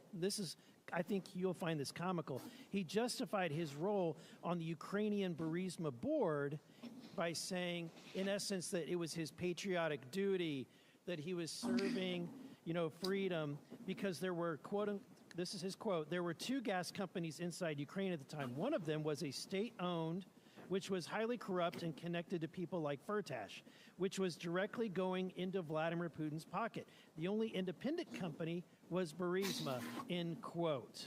Now, my question to you, based on this, he's disparaging Mr. Firtash, and yet, are you aware that that Mr. Biden, Hunter Biden, did business with Mr. Firtash? Yes, I have. So let me ask you, what kind of financial transactions occurred between them? What Harris Youssef described to me, and then I was also described to me by others, including Devin and Hunter, was a $5 million payment that was made by Dmitry Firtash, is handled by Harris Youssef through Hunter Biden's law firm. That was deemed a success fee in order to quash an outstanding indictment for which in the United States. So a Putin-connected Russian oligarch wired over $5 million to Hunter Biden's law firm for what activity? What was Hunter supposed to do for that $5.5 million? He was supposed to perform in quashing the indictment that resulted in an arrest warrant for Dmitry Firtash, who is being charged in the United States. Yeah, being charged in the United States in Indiana. So he's supposed to quash that, use his political influence to do so. So my question is, of that money, the $5 million, $3 million made its way to a company that you set up with Devin Archer called Bloom. Is that correct? That's correct, yes. And finally, from that $3 million, there was a transfer that was made, and I've got a copy of that, the bank record to prove that, of $275,000. Do you recall that transfer? I do. And it went to which account? Rosemont Seneca Bohai. Rosemont Seneca Bohai. So despite what Hunter said during his deposition, based on your knowledge, was Hunter Biden connected to Rosemont Seneca Bohai? Was he part owner? Very much so, and he said as much and had direction and control, and it was a beneficiary of the account. So there are emails that document he directed monies to be dispersed from that account, including to himself. Now, it sounds like, despite what he's saying, that what he told the committee, that this guy was a bad hombre, basically, that this Firtash guy connected to Putin, and therefore he had to get on Ukraine. And yet he had no problem doing business for this corrupt Russian oligarch connected to Putin. In fact, had no problem taking $5 million and a direct transfer of $275,000. Would you agree? I agree with that, yes. Okay. Now, Mr. Bobulinski, and I've got just a little bit of time left. Sorry, very little time. So I want to ask you, for God's sake, Hunter Biden is doing all of these transactions, doing all of this business, and yet his father is vice president. And we're to believe that his father isn't aware of all of these. He's been on the phone calls, he's been in the meeting, and yet he's not aware that his son is doing business with people connected to Vladimir Putin? Are we to believe that? It's an absurd expectation. Thank you. My time has expired. Very good. Chair now recognizes Mr. Frost for 5 minutes. Thank you, Mr. Chair. The claims made against the President of the United States have been so completely proven to be lies that even House Republicans now are admitting that it's time to close this case. Mr. Parnas, I have a few questions for you in limited time, so I really want to try to get through these. And I just want everybody to know, especially people watching at home, that you're like one of the most credible witnesses that we've had throughout this entire impeachment inquiry. First off, I just want folks to know, for people who aren't familiar, can you tell me who you were working for between 2018 and 2019? Rudy Giuliani and Donald J. Trump. And to be clear, you answered to Rudy Giuliani? Yes. You answered to Donald Trump? Yes. Directly? Directly to Rudy Giuliani. Yeah. When former President Trump and Rudy Giuliani flew you to Ukraine to look for corruption on the part of President Biden, did you find any? No. And following your Ukraine trip, Senate Republicans, Senator Grassley and Johnson, released their Burisma report, which the New York Times concluded was, quote, unproven allegations that echo an active Russian disinformation campaign, end quote. Mr. Parnas, are the unproven allegations that are at the heart of the Republican report the same fabricated claims that Donald Trump and Rudy Giuliani sent you to Ukraine to go dig up? Yes. Last summer, you wrote a letter to Congress noting that when the media started to get tired of the smoke screens and using this, one of the authors of the Republican Burisma report would be your, quote, guy in the Senate to push all the information, end quote. What did you mean by that? Senator Ron Johnson was our guy in the Senate. It was told to me that when we push the information, he's going to push it in the halls of Congress. So when the media was getting skeptical about pushing disinformation after they've proven it wrong time and time again, the plan was to have a U.S. Senator, Ron Johnson, to push that disinformation even further. Correct, because we had Congressman Nunes already doing it, so Senator Ron Johnson jumped on board. This Congress, both Chairman Comer and Chairman Jordan, have centered this entire sham impeachment hearing on an FBI tip sheet. This tip sheet made wild claims about bribery that didn't even come close to being backed up. And in fact, it's all being proved to be one big lie. Mr. Parnas, is the allegation in the FBI tip sheet based on the same fabricated claims that Donald Trump and Rudy Giuliani flew you to Ukraine to dig up? Yes. I also want to make it clear that the informant allegedly behind this tip sheet is facing criminal charges for lying about the Biden family and was a known fraud for years before that. The same fabricated claim kept popping up and getting smacked down over and over again. In fact, our colleagues at the Foreign Affairs Committee did some amazing work on this in investigation and found that this lie dates back to December 2015, almost 10 years ago. Do you happen to know the article that I'm referring to? I don't know the exact article, but I do know that the slide has started way back in 2015. Started about 10 years ago. It was an article entitled, quote, The Ukrainian Scam of the Biden Family, end quote. And it was posted to a Russian language media website registered in a city in Russian-occupied Crimea. Mr. Parnas, do you have any doubt that this fabrication claim, the claim that Donald Trump and Rudy Giuliani sent you to Ukraine to try to dig up more information on, is part of Russian propaganda and an effort to destabilize Ukraine and undermine our democracy? As I said here today, I have zero doubt that Russia's involved. This is a Russian campaign to interfere in our elections. Thank you. I appreciate it. I appreciate it from someone with firsthand experience. Look, to recap, there's no evidence that support allegations that President Biden engaged in corruption in Ukraine. We know this. Mr. Parnas himself has made it clear that we have no doubt, we should have no doubt, that the claims of corruption are lies and conspiracy theories rooted in a Russian effort to undermine our democracy, posted to a Russian language website over a decade ago. This is exactly what Putin wants. And over the years, Republicans have kept moving the goalpost. You just look at the past year, right? First, it was a bribe. Then it was Burisma, nothing. Then it was Hunter Biden's laptop, nothing but some like nude pics that we keep seeing here. Then it was supposed money laundering scheme that turned out to be a family member making a couple of car payments. And now Republicans on this committee have left the pretense of a crime behind and are moving the goalpost to influence peddling, which sounds more like what former President Donald Trump did in his time in office. Look, we've been laughing a lot about this, calling it theater and a sham, which it is. But I also want to bring up that this is really serious. Yes. I mean, we have members of Congress and this committee using Russian propaganda meant to undermine our democracy, to undermine our president. It's not just theater or laughable, but it's a betrayal of our democracy. It is very serious, Congressman. Yes. Chair, I yield back. time's expired. Chair recognizes Ms. Boebert from Colorado for 5 minutes. Well, Hunter asked for a public hearing. Here we are, and he is nowhere to be found. I guess Hayden really does run in the Biden family. Now, Mr. Bobulinski, in your testimony, you state, "It is clear to me that Joe Biden was the brand being sold by the Biden family." In your experience, what is the value to Joe Biden in helping his family collect millions from foreign adversaries? What's the value to Joe Biden specifically? Yes. Well, his children and brothers were enriched, which to AOC's questions earlier violate corruption statutes, RICO statutes, FCPA statutes, FARA statutes. Yes, so you would agree that the Biden family was involved in this corruption and influence peddling and selling access to the federal government? I do. Mr. Bobulinski, in your experience, did President Biden play a more active or passive role in his son Hunter Biden's business dealings? I quantified it previously as he acted sort of like a chairman. He showed up and shook hands. He's been called the chairman.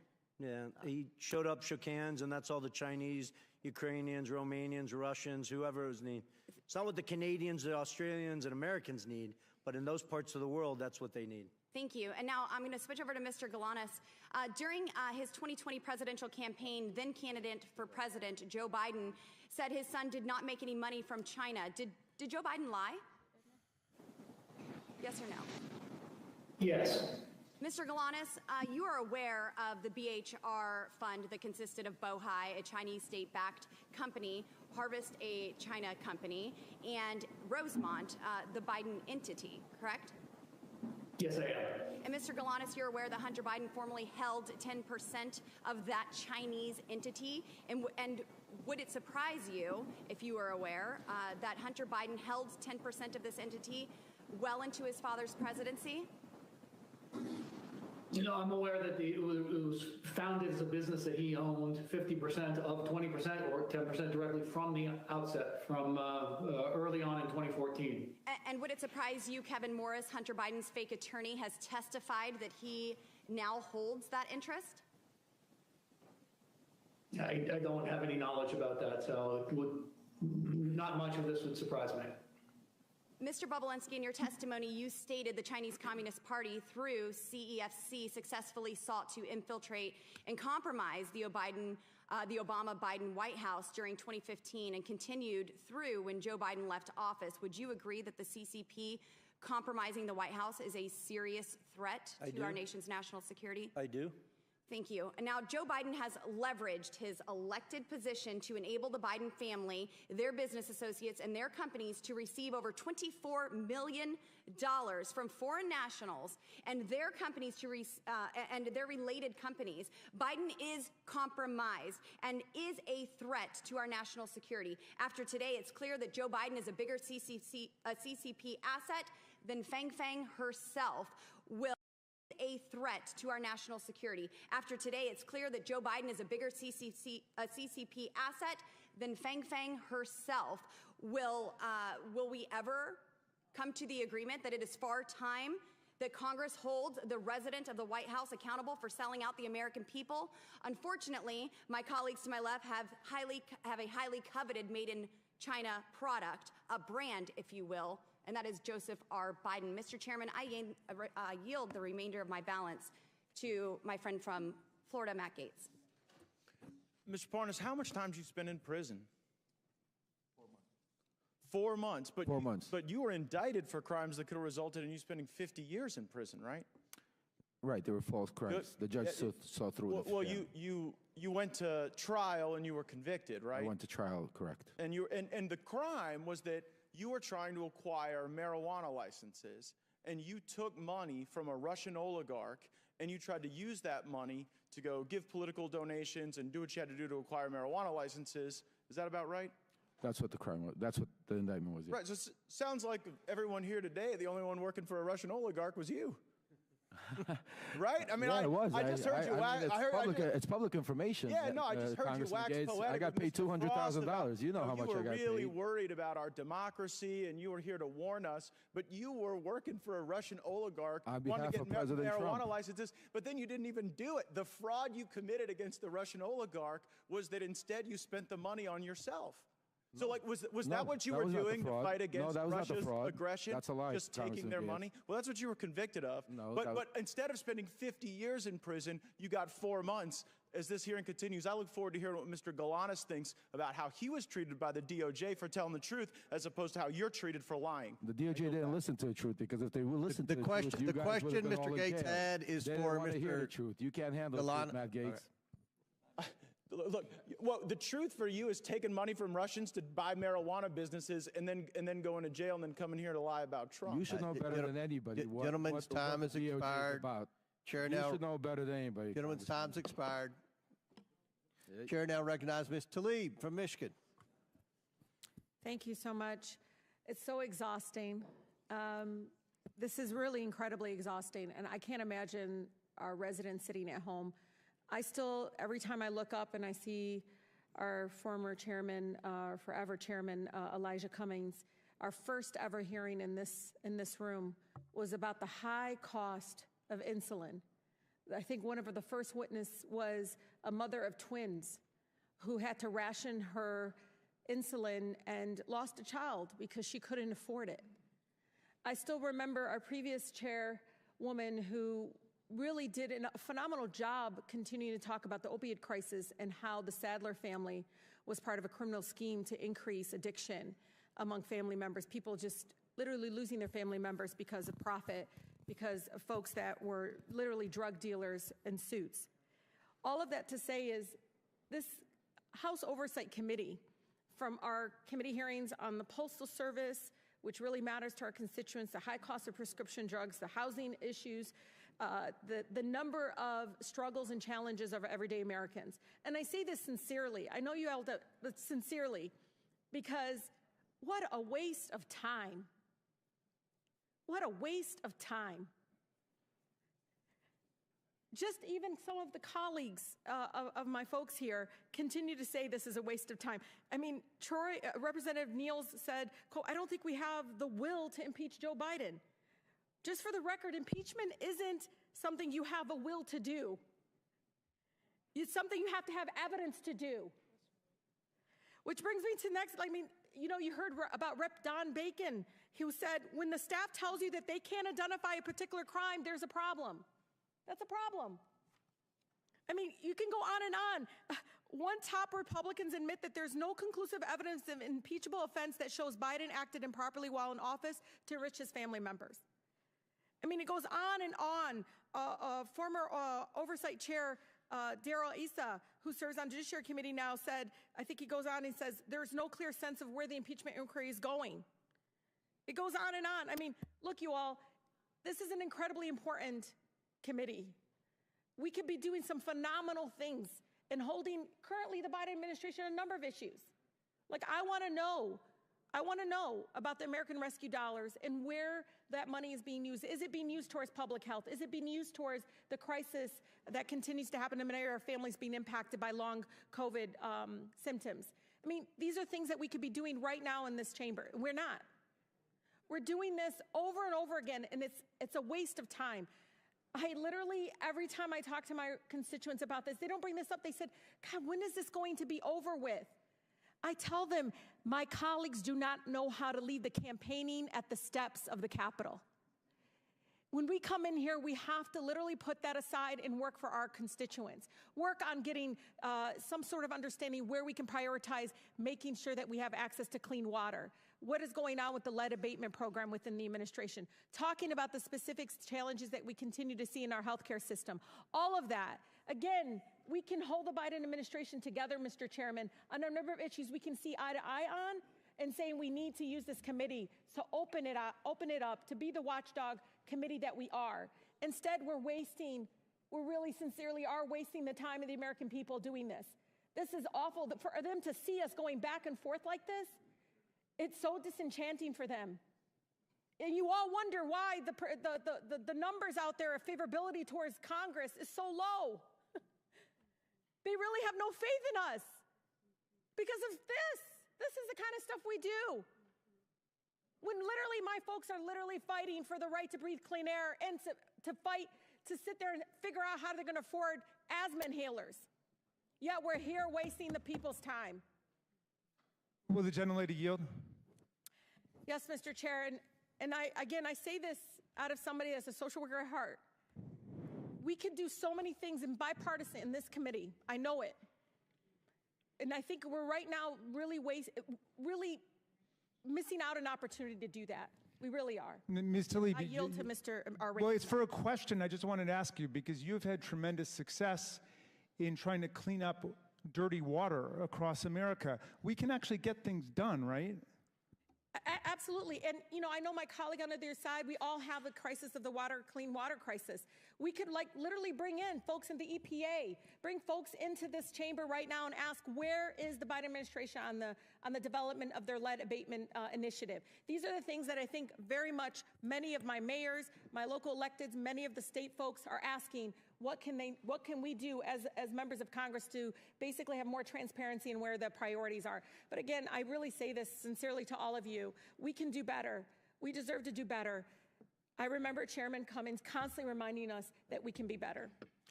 Gentlelady's time's expired. Before I recognize Representative Fry, for what purpose does Representative McClain seek recognition?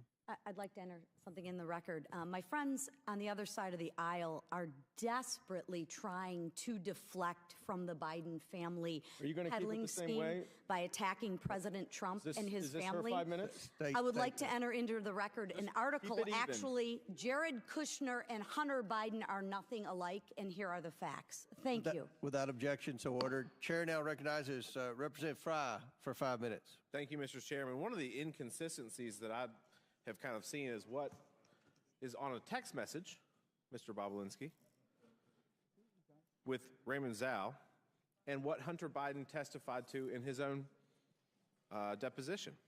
And so this is infamous. We've talked about this a lot.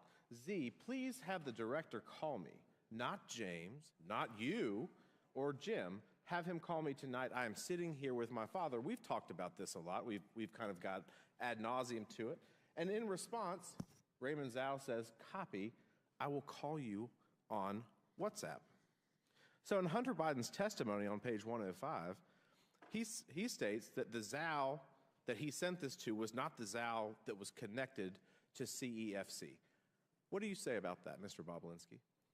Well, I think what he's simply saying is he made a mistake. Not that he meant to send that text message, because it's crystal clear that that message was meant for Raymond Zhao, who was the interpreter for Director Zhang at CFC.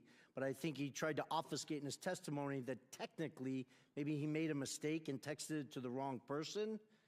I can't speak to whether then he corrected that, but I do know, based on the communications, that he got on the phone with Raymond Zhao and set the record straight and exactly went through what he thought he was sending him in that message, because it's followed up where they say, they sort of snap to and say, we'll cooperate with the family. Why were they willing to cooperate with the family? Because effectively they were bribing the Biden family to get them to help them with the 4 unsealed indictments in the SDNY, which is the only thing that mattered to CFC. And Raymond Zhao, you said he was an interpreter, but he was a little bit more than that too. He was like a chief of staff interpreter. Correct. So he was kind of the handler for the CEFC business. Yeah, he spoke good English. Director Zhang spoke very little English. Right. So to the extent that this was the wrong Zhao, I mean, I'm no rocket scientist, but if I get a text message and it's somebody that it's a different Russell, I'm going to say you've got the wrong guy. Correct? Yeah, I believe Henry Zhao probably. His argument is he sent it to Henry Zhao. I'm assuming there's a text message somewhere where either Henry Zhao responded, hey, I think you meant that for somebody else.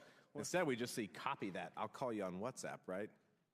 Right. So if you were perplexed as to why you received a random text message that wasn't applied well, that's actually Raymond Zhao saying, I'll call you on WhatsApp. That's what I'm saying. So the purpose, the issue that he brings up, though, is that he was confused and it was the wrong Zhao. I want to ask you a couple more questions real quick. Hunter Biden's transcript on page 42, he said, I officially began to work for CEFC when I retained from CEFC in early or spring of 2017. Is that true? Well, it goes back to the word official. He's parsing words. Hunter Biden started working for CFC in the fall of 2015 and worked for CFC throughout 2016.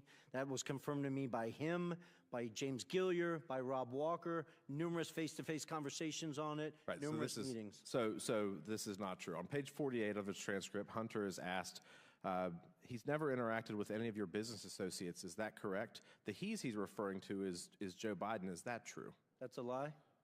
Hunter lied to the committee about important details concerning his money demands and threats to CEFC based on this WhatsApp message right here. On page 105 of his testimony, Hunter states, quote, my father had no awareness of the business I was doing. Is that true? That's a lie?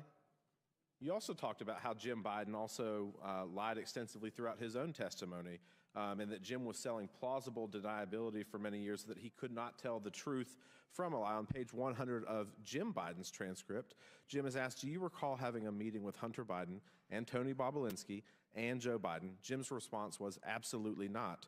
Jim states that Joe Biden never met with Tony Bobulinski. Is that true? That is a lie, and I'm shocked that his lawyer sitting next to him, a former U.S. attorney, allowed him to say that lie 3 different times in that transcribed interview. Right. When pressed, he continued to double down on that. He got excited. His lawyer had to calm him down, and he continued to lie about it. On page 124 of the transcript, Jim Biden states, quote, it was Hunter Biden, myself, Gilliar. I don't know. It was the 5, okay? And everybody was 20% okay. You know what? It was never executed. It was never signed. And he's referring, of course, to the contract or the agreement. Is that true? That's a lie. He fully executed the legal document, Oneida Holdings LLC, as did Hunter, James Gilliar, Rob Walker, and myself.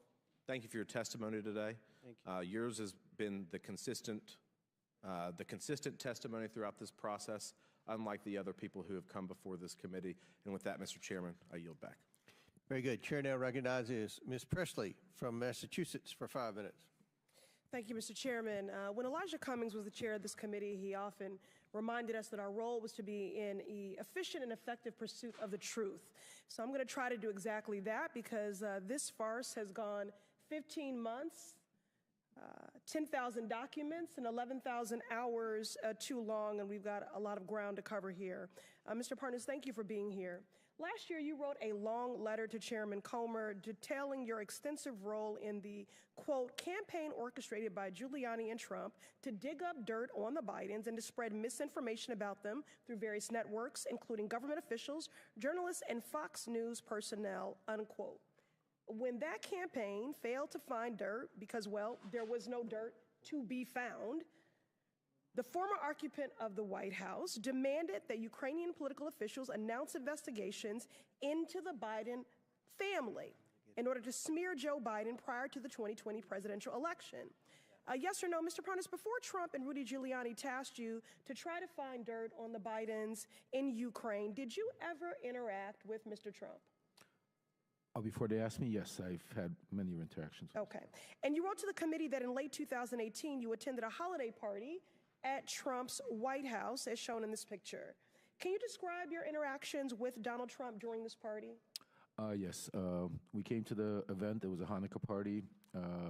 Rudy Giuliani joined us. We were supposed to all go to the residence, but at the last second, Rudy said to wait for him downstairs. He was going to go meet Trump himself and update him on everything that was going on. He went to meet Trump at the residence. We waited at the White House. Then eventually, when Trump came down to make a speech, Secret Service came up to us and said that the president wanted to wait for us at the Red Room. So we proceeded to the Red Room and waited for Trump to finish a speech. Then he came in, approached me, and basically shook my hand and said, Rudy tells me great things. Keep up the good work. Thank you. And then we proceeded to take pictures. Mr. Parnas, when Trump told you to keep up the good work, what did you understand him to be referring to exactly? Well, at that point, the conversation was about Ukraine and Giuliani wanting me to go find Viktor Shokin. So that's what I took it as keep up the good work, go get Viktor Shokin on our way to Ukraine. And Mr. Parnas, after the party, did you interact with Trump again, or were you cut off from interacting with him? After our trip to Ukraine, we were cut off because then the BLT team was formed and the line of communication started going through Rudy Giuliani because they didn't want anybody to notice me with him because I was in Ukraine doing the stuff. I see. So is it fair to say, Mr. Parnas, that you think you were no longer invited to interact with Trump to create a buffer between President Trump and your work with Giuliani to generate evidence of Joe Biden's misconduct in Ukraine? Oh, I was told that. Not that I wasn't invited. I was told that you're going to stop going to the events, to the private events and stuff like that because while you're doing this. I see. So despite President Trump's efforts to insulate himself from associating with you as you sought evidence of Biden corruption in Ukraine, you maintained your contacts with individuals in Trump's innermost circle, including Donald Trump Jr., correct? Absolutely, yes. Well, you know, as the saying goes, a leopard can't change their spots. And so, Mr. Parnas, you're a prime example of Donald Trump's habit of welcoming people into his inner circle and then creating distance or the appearance of it from them as he relies on them to commit improper acts. Now, Donald Trump has demanded that Joe Biden be impeached, has enlisted oversight Republicans to do his dirty work in an attempt to try to win the 2024 presidential election by promoting the same lies about President Biden, lies that are firmly rooted in Russia's disinformation and propaganda effort to influence U.S. elections and undermine Ukraine in the midst of a vicious Russian invasion. I yield to Mr. Goldman. Thank you very much, Ms. Presley. I want to get back to this photograph here that I got cut off from before. You, Mr. Bobulinski, called a number of people liars, 6 FBI agents. I did not call this as 6 FBI agents liars. I'm talking. If you go to page... Well, you know better, Mr. Goldman. Okay, go to page 174 of the transcript, and you said it's not an accurate statement. It's a lie related to an FBI report. I didn't call them liars. Sorry, I don't have time. Be quiet. Now, this is a photo that was provided by Cassidy Hutchinson after you called her a liar when she said that you met with Mark Meadows and received an envelope. Do you see this photo? Do you acknowledge that is Mark Meadows in the red hat? Didn't you tell me to be quiet? I don't...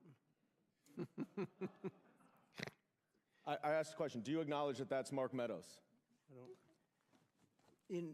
Maybe you're a person can walk it closer so I can see it?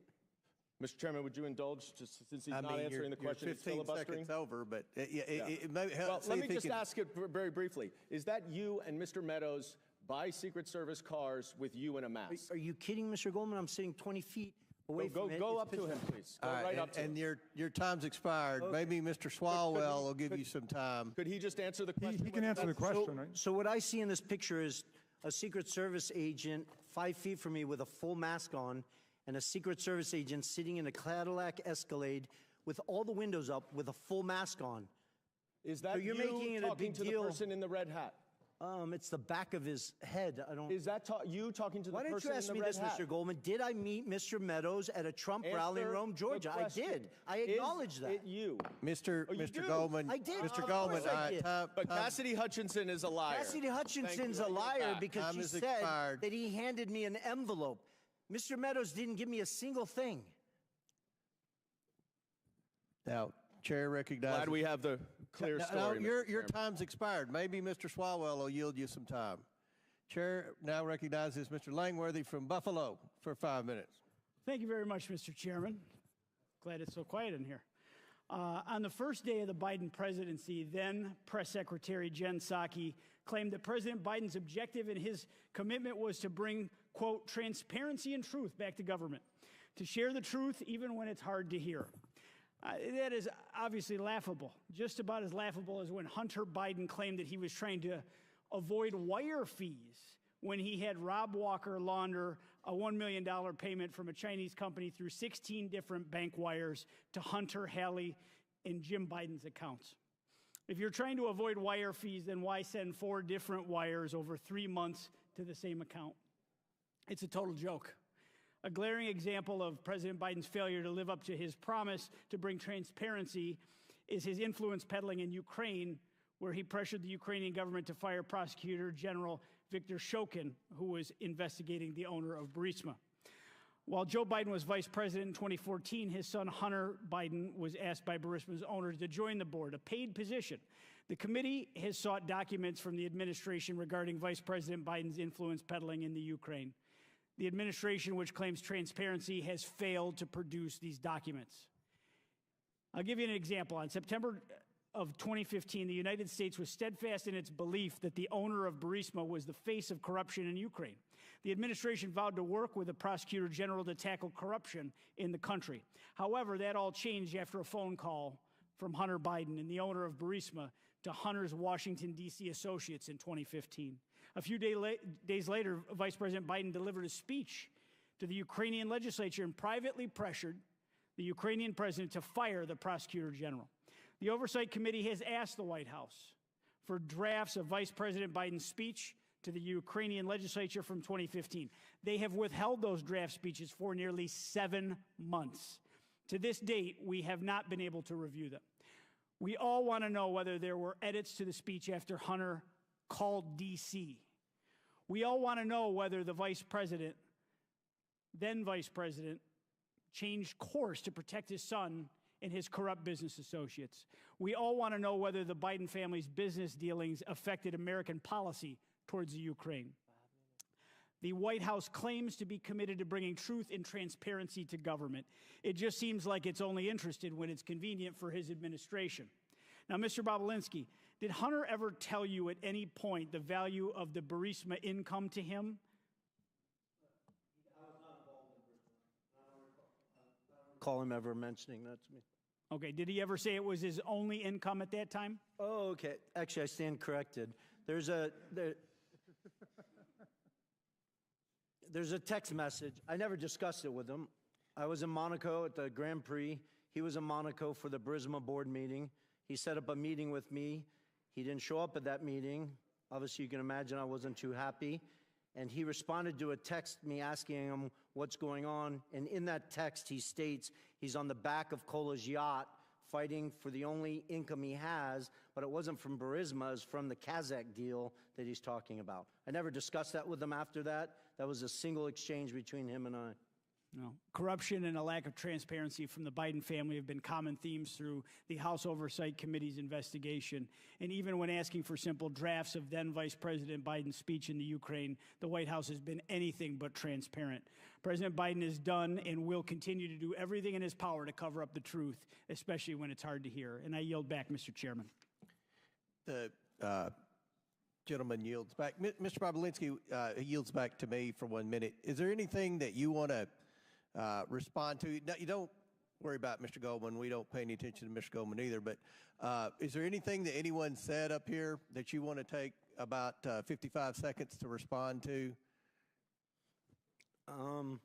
It's tempting. I mean, my biggest appeal to everyone in this room is I wish you would spend the time focusing on the fact that the Chinese Communist Party infiltrated the White House of the United States of America through the Biden family. I don't say that lightly. It's not a joke. I was willing to die for this country, as was my father and both my grandfathers and my brother. This is serious, serious stuff. We should be asking how that happened.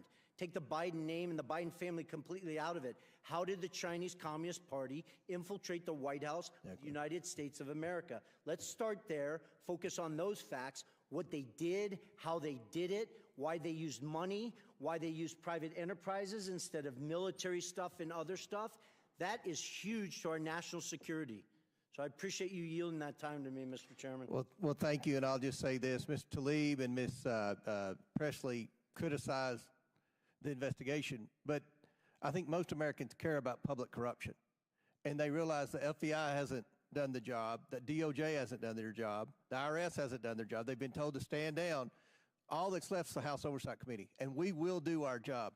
And pursuant to the previous order, because votes have been called again, the committee stands in recess subject to the call of the chair. The committee will reconvene 5 minutes after floor votes. Reconvene.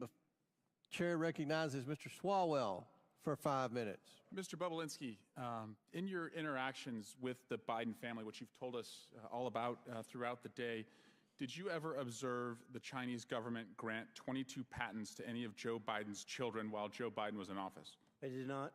Did you ever observe the Chinese government, did you ever observe Joe Biden ever own or operate any hotels while he was in public office and take millions of dollars from foreign governments? I did not. Did you ever observe Joe Biden employ any of his children or their spouses in the White House as vice president or president? I did not. I can't speak to that. Did you ever observe, while observing the Bidens install a family member to be the co-chair of the DNC? I'm sorry, ask the question again? Did you ever observe the Bidens install a family member to be the co-chair of the Democratic National Committee? I did not. Did President Biden or anyone in his family take $2 billion from the Saudi government? Not that I'm aware of. Did President Biden or anyone in his family get fined $355 million for tax fraud? Not that I'm aware of. Mr. Parnas, as you've observed Mr. Bobulinski today and his fealty and dedication and loyalty to the Trump family, is that something you recognize as somebody who was also in that cult before? Absolutely. Is there hope for our man Tony here? Very little, I think, until he hits a brick wall. And in your experience, on a scale of 1 to 10, how eager was the Trump campaign in your interactions to manufacture dirt on Joe Biden? 1 to 10, 10 being the highest. 10 plus. 10 plus. Would it surprise you, Mr. Parnas, that the Russians and in their disinformation campaign outlets have often cited Chairman Comer's testimony and allegations against the Biden family to make their own allegations against Joe Biden? No, it doesn't surprise me because that's exactly what they want to happen. Mr. Chairman, it's over. It's over.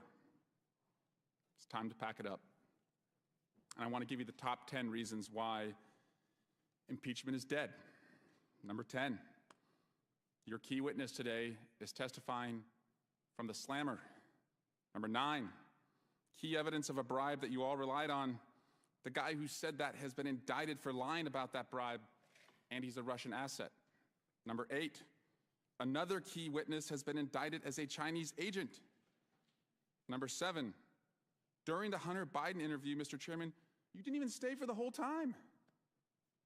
Number 6, Chairman Jason Smith didn't show up at all to the Hunter Biden interview. The same day, number 5, Darrell Issa said it's a big nothing. Number 4, today Jim Jordan began his remarks not by relying on any evidence for this investigation, but he went off attacking the DOJ about what they're doing with the Catholics. Number 3, you all still have not sent the articles of impeachment for the Mayorkas impeachment to the Senate, and that happened last month. Number 2, you're now talking about a criminal referral, but if you had evidence for a criminal referral, then you have evidence to impeach somebody for high crimes and misdemeanors. And number 1, and I'm sorry to say this, Fox News isn't even carrying this today. In fact, one of their anchors, as they broke away 10 minutes in, said, this is the same hearing over and over and over. At what point are you going to fish or cut bait? So I just have to tell you, it's over. Impeachment's over. Dunzo. Bye-bye. Rigor mortis. Lights out. Curtain drop. Mic drop. Peace. Adios. Sayonara. Au revoir. Or a language that you all understand. Doi sivdanya. Did I say that right, Mr. Parnas? Yes. I dare you to impeach, but you won't because you don't have the evidence. And because you don't have the evidence, you don't have the votes. Guys, it's dead. And so I'm here to pronounce the time of death.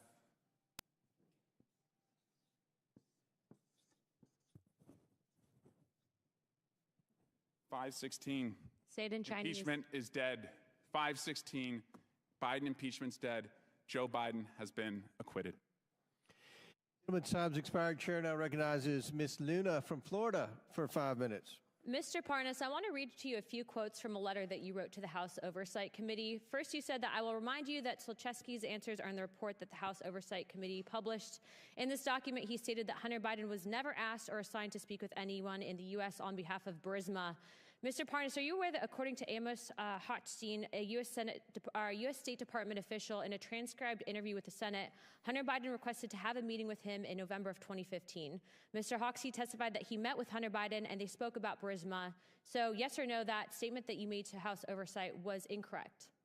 The statement was correct because that statement. Yes or no? The statement is coming So are you from the saying yes, words it of was? CEO Burisma. It's directly This was his conflicting with answer. Those were testimony. not- Next question. That was not There my were no answers. political Those or answers lobbying from the firm CEO efforts on behalf Burisma. of Burisma in your statement that you made to House Oversight. Mr. Parnas, are you aware that Burisma's engagement of Blue Star Strategies, which was a lobbying firm that was lobbying the U.S. government on behalf of Burisma, and Mykola Zlochevsky, and according to Sally Painter and Karen Termitano, the heads of Burisma? So that statement, again, that you wrote to this committee was incorrect, yes or no? No, you're incorrect because No, like I that said, is incorrect. no, You're directly conflicting with that. no, My final no, question the for you, no, Mr. the answers Parnas, were given is by, next not you by wrote that me, nobody by from the CEO company of Burisma. Burisma has ever spoken to Joe Biden. It's okay, Chairman, I got him.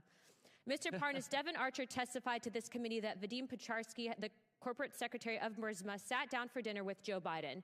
So that statement also was incorrect that you wrote to this committee, yes or no? No, it's not incorrect. Mr. Chairman, I think this witness's credibility is shot. I'd like to give the remaining of my time to the amazing representative from Florida, Representative Matt Gaetz. Very good. The Democrats could have sent anyone. They could have sent Hunter Biden. They could have sent Joe Biden. They could have sent Rob Walker. They could have sent Devin Archer. The Democrats could have sought any person to come and refute the direct evidence backed up by bank statements, backed up by calendar entries, backed up by emails, backed up by text messages. And who did the Democrats send to clear the name of Joe and Hunter Biden? They sent Lev Parnas. Lev Parnas, who was charged with enough crimes and violating our campaign finance laws to, like, serve 50 years, but he gets 4 months.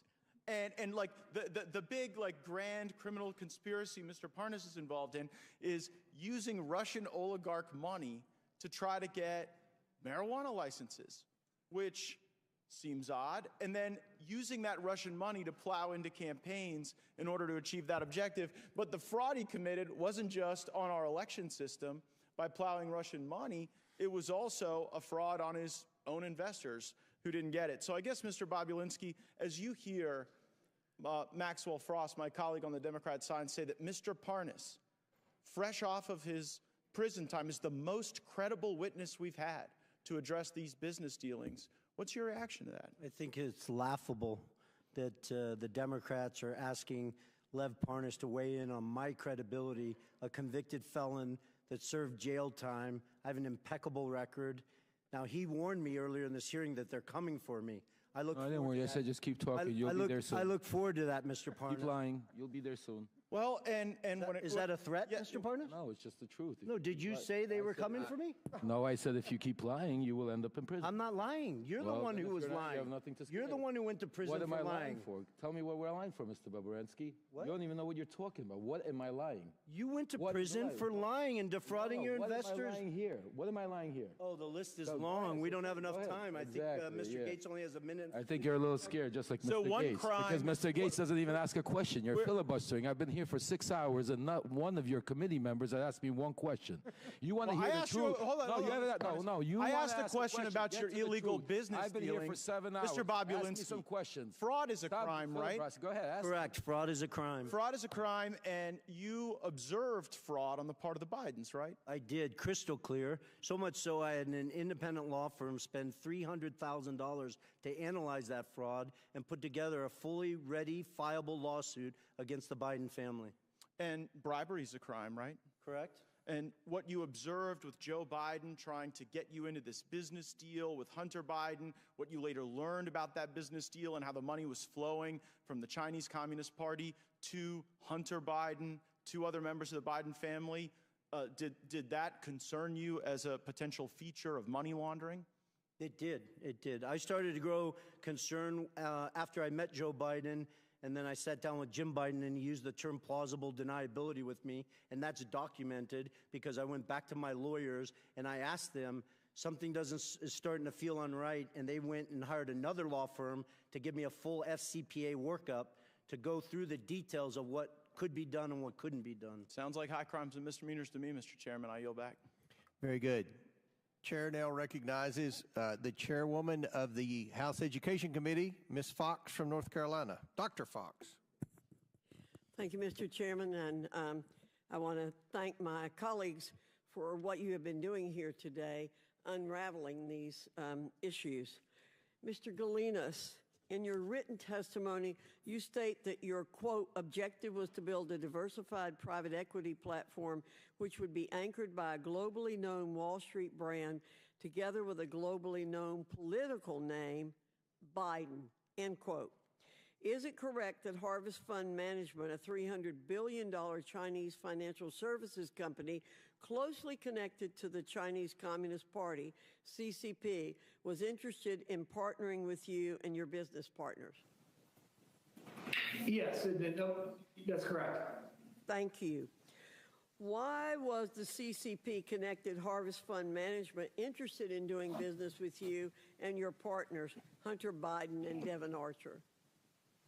The only plausible reason, and the reason we even discussed, was because of the access that it provided. There was a quote that was attributed to Henry Zhao, the chairman, that talked about the access that it provided. So there's documentation that was contemporaneous that said what their interest was, and that interest was political access. Thank you. Is it correct that Harvest Fund Management believed that Joe Biden would take a seat on that company's board after his vice presidency ended? Yes, that's correct. And there were emails to that effect around that time that were circulated by people who were there as part of those conversations, including the golf outing. Thank you. Are you aware of Hunter Biden ever speaking to his father, Joe Biden, about the plan to have him join the board of Harvest Fund Management? Yes, I witnessed that, yes. It seems clear that Joe Biden was aware of his family's use of his office and influence to do business with America's adversaries, and therefore a choice to pursue personal gain over national security. Mr. Bobulinski, is it true that former Vice President Joe Biden met with Xi Jinping, the chairman of CEFC China Energy? It is based on Rob Walker saying yes to that in a transcribed interview. I personally was not at that meeting. When did this meeting take place based on what Mr. Walker said? Yeah, in my understanding, it would have been February 2017. After they had a meeting in Miami, I believe James Gilliard got on the corporate jet of CFC and flew with Xi Jinping and Director Zhang to D.C. in preparation for that meeting. After this meeting with former Vice President Joe Biden and Chairman Yi, were any payments made to the Biden family or associates? Yes, well, it gets to that point of obfuscation. $3 million was wired to Rob Walker's account on March 1st. Actually, they sent two wires. The first wire got kicked back, and then they sent a second wire on March 1st, 2017 to Robinson Walker, LLC. And then as your committees walked through today, they parsed that out to the Biden family in numerous different payments. Thank you. Mr. Chairman, it is clear that Joe Biden is the common element in all of Hunter Biden's attempts to do business with China. There's a pattern emerging that the Biden family and associates, including Joe Biden himself, deliberately chose personal gain over the safety and best interest of the very Americans Joe Biden was elected to serve, protect, and defend. With that, I'll yield the balance of my time to Mr. Gates. Hunter Biden's deposition. Question. Do you think some of your business associates we've spoken about today, Mr. Archer, Mr. Bobulinski, Mr. Galanis, do you think they had an expectation that your dad had any role or involvement in any of your joint business dealings? Answer from Hunter Biden. Not an expectation from me. There was never a single time I can remember saying, hey, we'll get my dad involved. Hey, let's get my dad on the phone. Hey, let's, what can we get out of dad for this? Mr. Galanis, what's your reaction to that testimony from Hunter Biden in light of you describing the Biden lift? I think it's patently false. It's belied by emails, and I think that there's documentation that says that that's just an untruthful statement. And what I'm trying to understand, Mr. Galanis, is there you are sitting in a prison cell for a financial crime where you were an associate with Hunter Biden and some of the other players there, and they're out enjoying Southern California, and you're sitting in a prison cell, and they've got the ability to come and give this false testimony to Congress. Is it your belief that the Biden Justice Department retaliates against people who speak out against the Bidens and their crimes? I'm living that. I think to clarify, I took responsibility for my crimes. I pleaded guilty. I've served 8 years, clean conduct, and I think I've rehabilitated myself quite a bit in that period of time, and evidence, a track record. But I would say that there is unquestionably a pattern of two tiers of justice, and that's become a popularized term, and it's something that a lived experience that I've gone through. Yield back. Before I recognize Mr. Waltz, for what purpose does Mr. Bigg seek recognition? I want to include an article in a record. The article's entitled, Tlaib renews her, quote, impeach the MFer, close quote, call against Trump. Without objection to order, for what purpose does Mr. Gates seek recognition? Mr. Chairman, I seek unanimous consent to enter into the record the press release from the Department of Justice. Lev Parnas sentenced to 20 months in prison for campaign finance, wire fraud, and false statement offenses. Without objection, so ordered. Chair now recognizes Mr. Waltz from Florida. Thank you, Mr. Chairman, and I find it incredibly rich. Mr. Swalwell is going to come to this committee and lecture us about how China penetrates our government. I think that's something he may know a thing or two about, but let's talk about how China has penetrated the highest levels of this government, including this president and this White House, because I think the visual is incredibly important. Mr. Bobulinski, Hunter Biden portrayed Chairman Yi, the chairman of CEFC, to Jim Biden as a protege of Xi. Is that accurate? Not only is it accurate, and it wasn't just Hunter Biden, it was James Gilliar, Rob Walker. I wouldn't have used the word protege. They just basically, You don't run China's largest state-owned energy company without being close to Chairman Xi. Correct. Right, fair enough. And by the mid-2000s, Chairman Ye ran a business empire estimated, as much as you can estimate a Chinese state-owned enterprise, tens of billions, including, and from a national security standpoint, this is the critical piece here, including implementing China's Belt and Road Initiative, not just all over the world, right here in the United States. Is that accurate? 100%. So CFC was effectively the shadow arm of the Chinese government, deploying tens of billions of dollars around the world, very well documented. At its peak, I think it was doing $50 billion of revenue per year, one of the top 5 largest. Debt diplomacy, where they are taking electrical grids, they are bribing officials, they take as collateral, not just grids, ports, airports, key infrastructure that the Chinese government could then leverage and use against any country, but also here in the United States. I mean, that's how the Belt and Road Initiative works. Heck, I was just in the Armed Services Committee with the commander of Indo-PACOM, our Pacific Command, talking about how China is basically gobbling up infrastructure around the world, including here. So by the mid, 2015, 2016, Hunter Biden's developed a very lucrative business relationship. By 2017, Hunter Biden's forged such a partnership with Chairman Ye that he planned to share an office space with him, and then just removed Vice President Biden at the House of Sweden in Washington, D.C., correct? Correct. So here's what's interesting, and building on Chairman Fox's questions, within days of him leaving the vice presidency, ostensibly for work performed, $3 million flows through these shell companies that we've depicted here. I mean, you could see how complicated this is, but the key piece is the flow to Hallie Biden, to Jim and Sarah Biden, to Hunter Biden and his various affiliates. And the kicker here, Mr. Chairman, is that we know Hunter is then complaining about paying all his dad's bills. He's complaining to the other relatives, saying, you freeloaders, I'm having to use all this money to pay the big guy's bills, house renovations and all kinds of things, correct?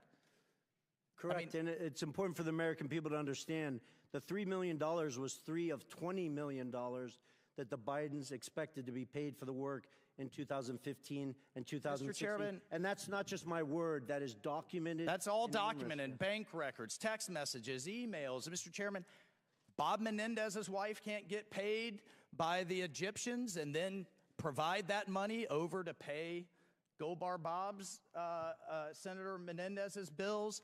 I can't have my daughter get paid by, I don't know, Kazakhstan, Russia, and China, and then pay my bills. Right. And we know also that they had commingled funds with the Vice President of the United States. When we talk about crimes, let's talk about the crimes. We know he perjured himself. That's a crime. We know he was acting as a foreign agent.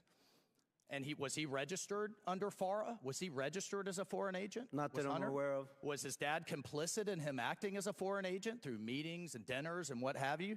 That's crime. 100%. That's crime number 2. He was clearly acting in that capacity. We have the Foreign Corrupt Practices Act, and we already have them thanks to the work of this committee for tax evasion. So, Mr. Chairman, there are multiple crimes that this committee has established ample evidence.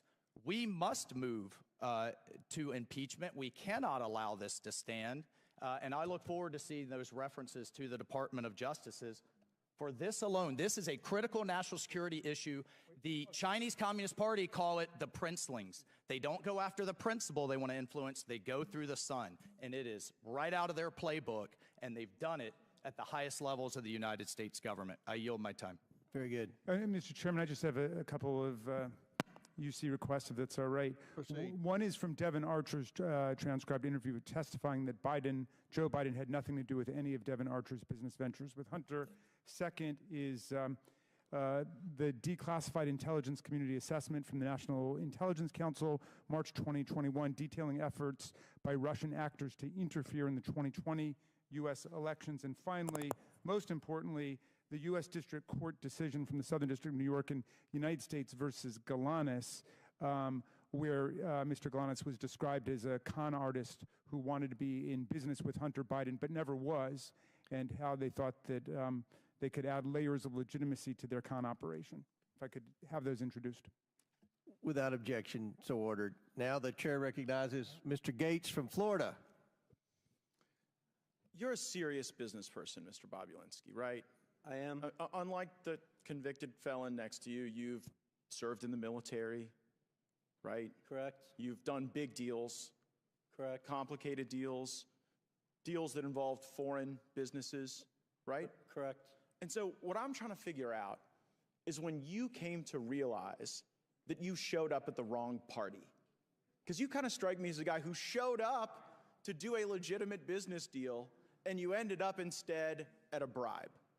And so as you're looking at CEFC, as you're having this meeting with Joe Biden, as Hunter Biden is introducing you to his web of contacts, when did you go from serious businessman Tony Bobulinski working to make a buck in a capitalist system to a guy worried that you had been unwittingly ensnared into Hunter and Joe Biden's bribe operation with the Chinese Communist Party?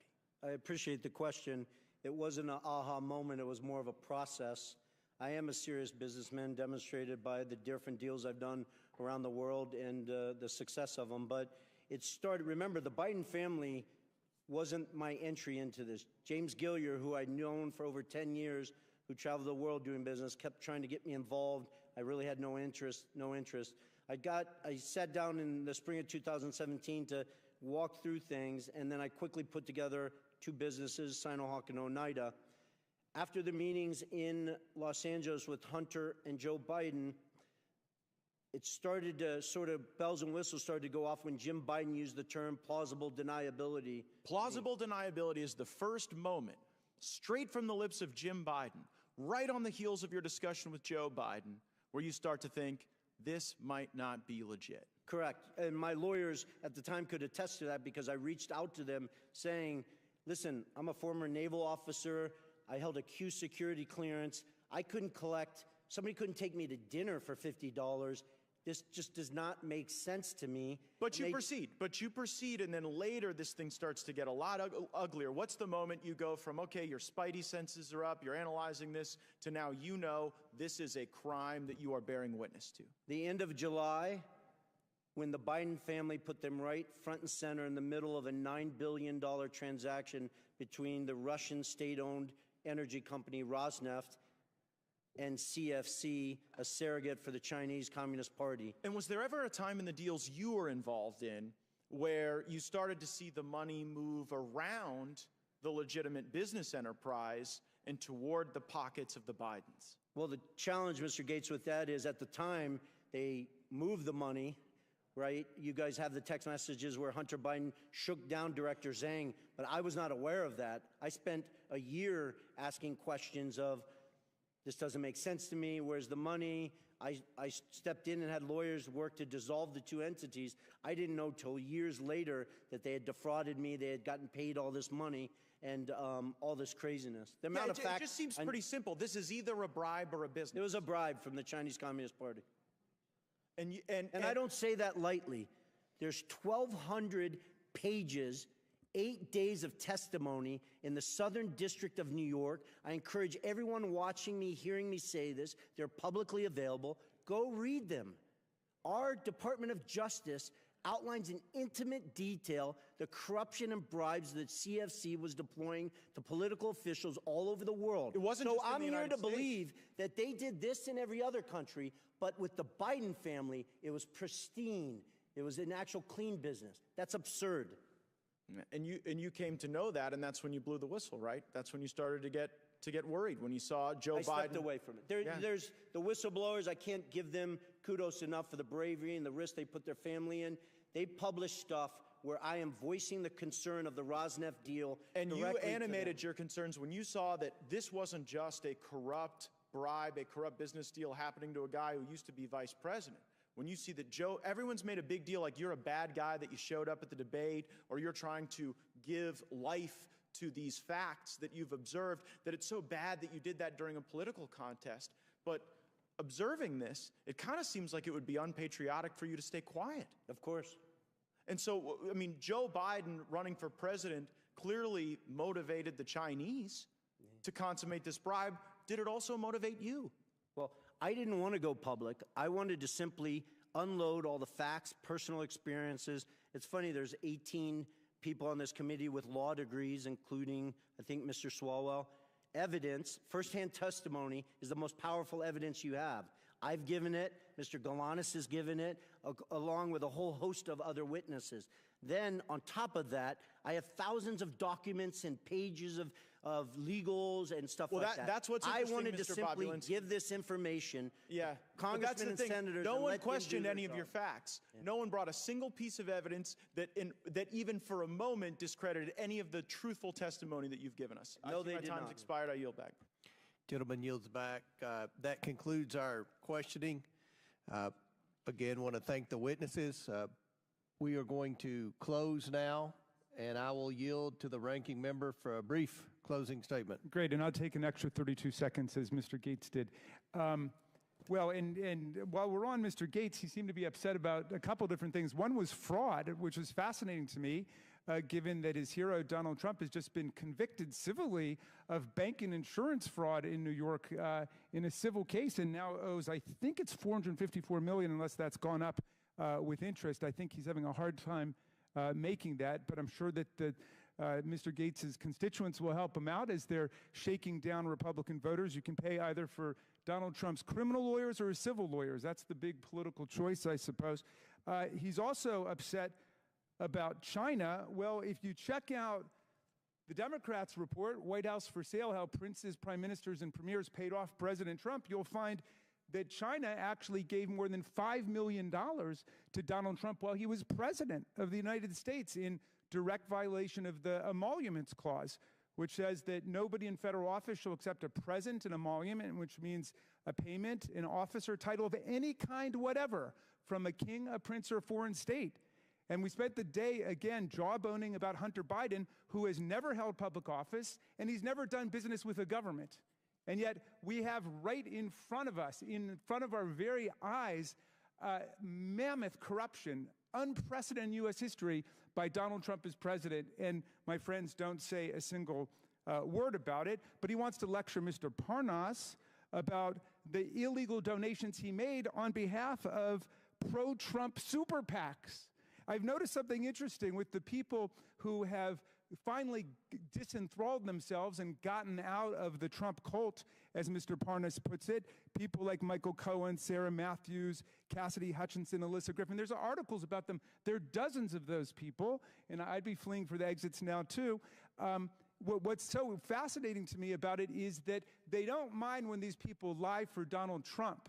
Then when they get out and start telling the truth, that's when they call them liars for what they did when they worked for Donald Trump. Mr. Parnas, they're not mad that you lied and went to prison for it and did your time. They're mad that you stopped lying for Donald Trump. Absolutely, Congressman Raskin. So when I was a state assistant attorney general, Mr. Chairman, I saw a judge on my very first day of work castigate a lawyer by saying, son, you forgot the very first rule of lawyering.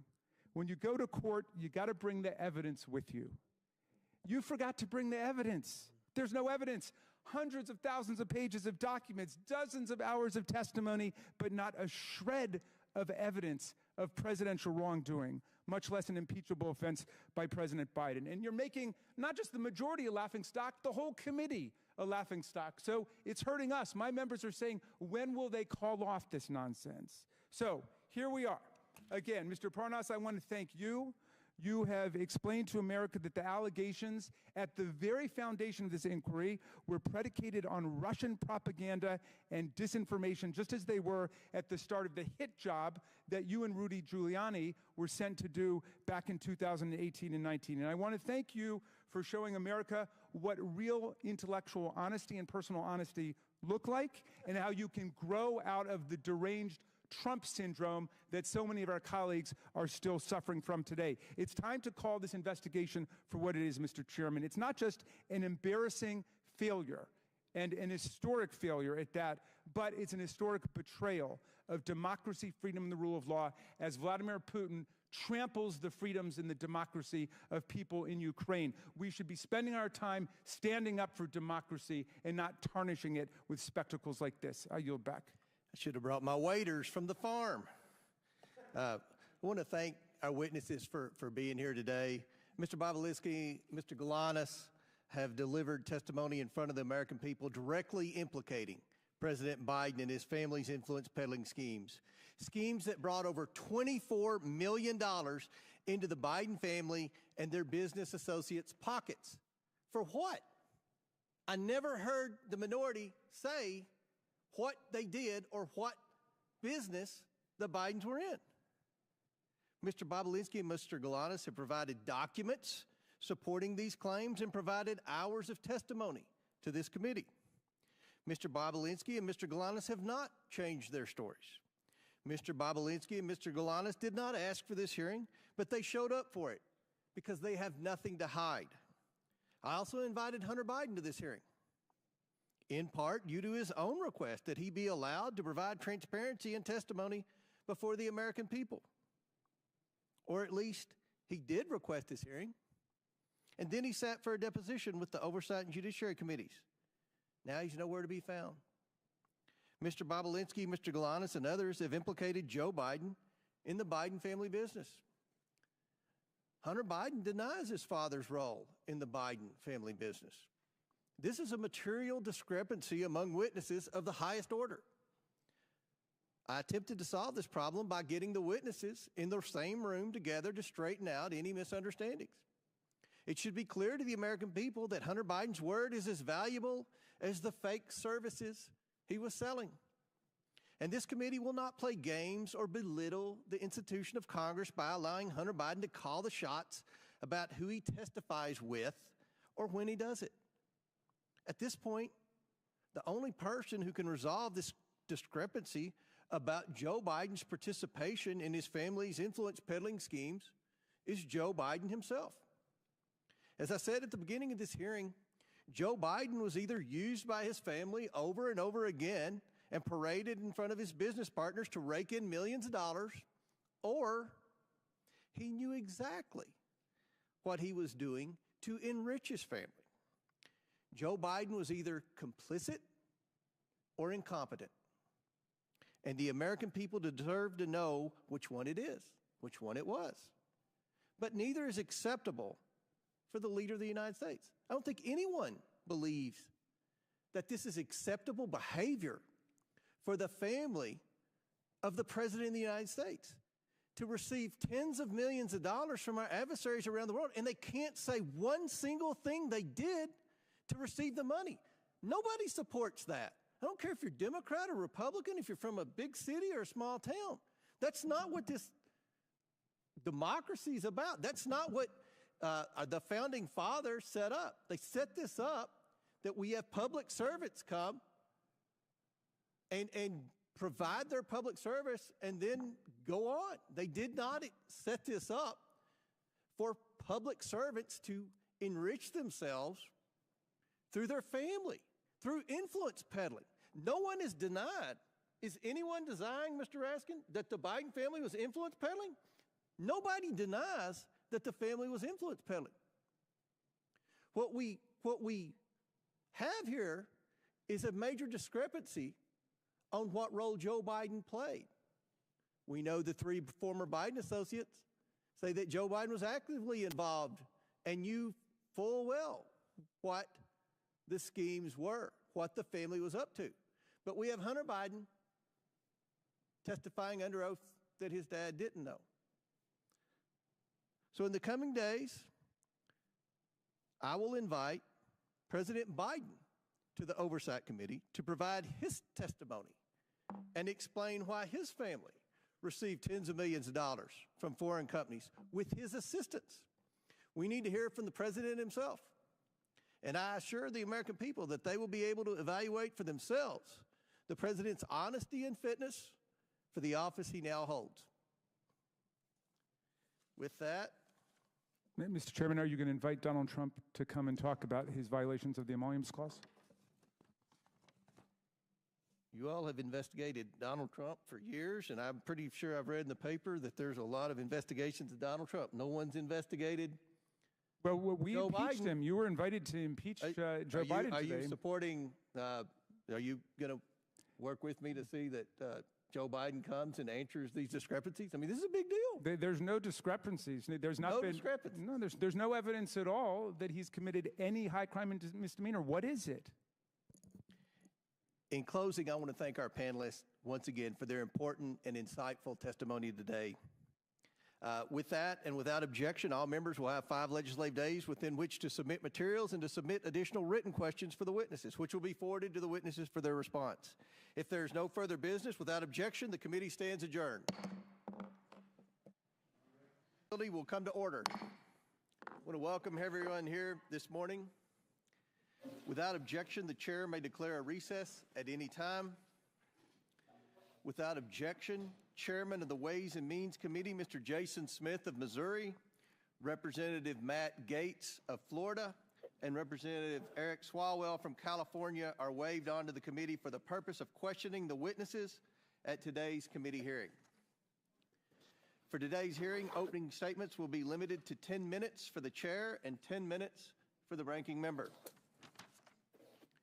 The chair also notes that points of order pertaining to the engaging of personalities against the president will not be in order for the duration of today's hearing. Given that this is a hearing regarding this committee's impeachment inquiry, members must be allowed to speak frankly. The chair now recognizes himself for an opening statement. Today, the House Committee on Oversight will hear from witnesses who have previously provided information during our deposition and interview phase regarding the Biden family's business practices in China, Ukraine, Russia, and other places around the world. At the start of this Congress, the Oversight Committee has investigated what product or service the Biden family and their associates were selling that would justify over $24 million in payments. We've reviewed emails, bank records, text messages, suspicious activity reports at Treasury, and other evidence normally compiled during an expansive investigation such as this. The Oversight Committee has found no credible evidence of the Bidens providing any work product. The committee has identified no legitimate value or document or even one single hour of work the Bidens have provided their business partners. Nothing. What is apparent after over a year of investigation is that the Bidens do not work in any traditional sense of the word. They do not work as consultants or lawyers or advisors. The Bidens don't sell a product or service or a set of skills. The Bidens sell Joe Biden. That is their business. For months, we have heard Democrats desperately proclaiming that witnesses have told this committee that Joe Biden had no involvement in his family's business dealings. But where are those witnesses today? It's telling. Democrats haven't invited one of these witnesses to today's hearing. That's because they know their testimonies would not withstand public scrutiny. Democrats have relied on these witnesses' opening statements and have willfully turned a blind eye to the facts that have come out in these interviews once the witnesses were questioned about our record of evidence. Democrats now must rely on bringing in a distraction witness to talk about nonsense, and who can't talk about any of the facts brought by today's witnesses who worked with the Bidens. Now, President Biden cannot control his adult son. He cannot control his brother, his sister-in-law, or his 9 family members who have received money from these transactions. All President Biden can do is control his own actions, and that is what we are here today to discuss with the witnesses. Because in the course of this investigation, we have learned that Joe Biden has taken action after action to further his family's plans to get rich. He shows up to meetings, gets on phone calls, shakes hands and tells people to, quote, look after my family. He goes to dinners with foreign oligarchs and a Ukrainian executive paying his son millions of dollars. He gets paid with money from Chinese businessmen who he has meetings with and tells other business associates he'll see what he can do to help their situations. He writes letters of recommendation for foreign business associates' children. The scam is simple. The Biden family promises they can make a foreign partner's problems go away by engaging the U.S. government.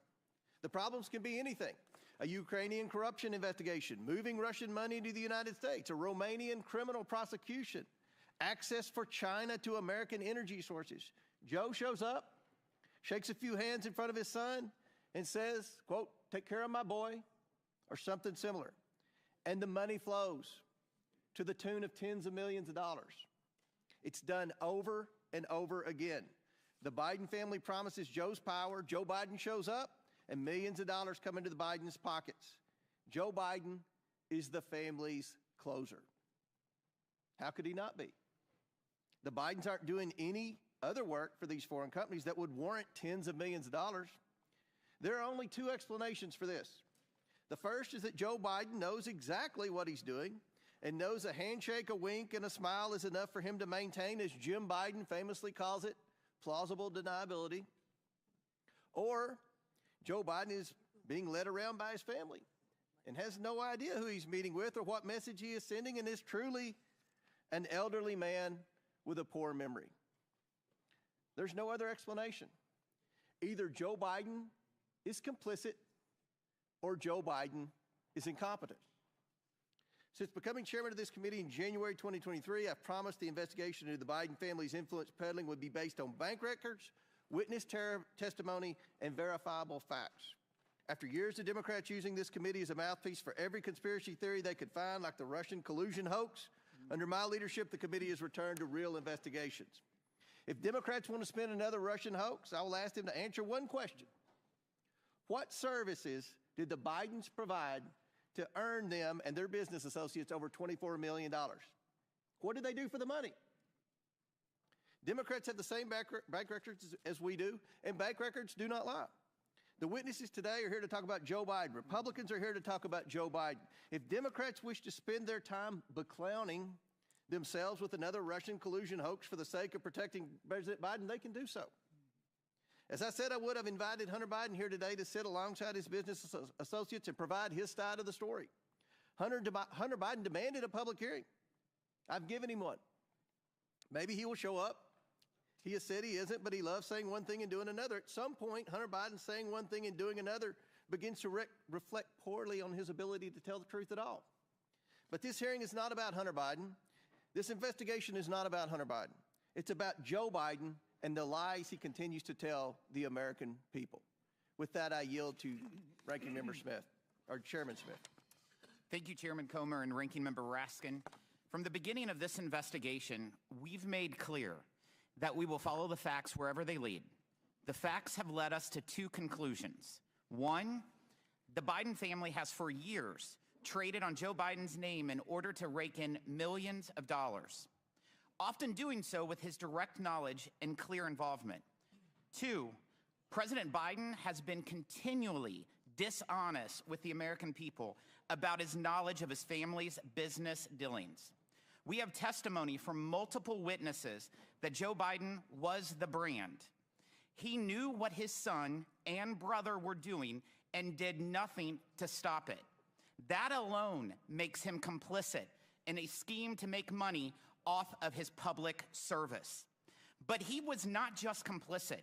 He was, as one of today's witnesses has testified, an enabler of this activity.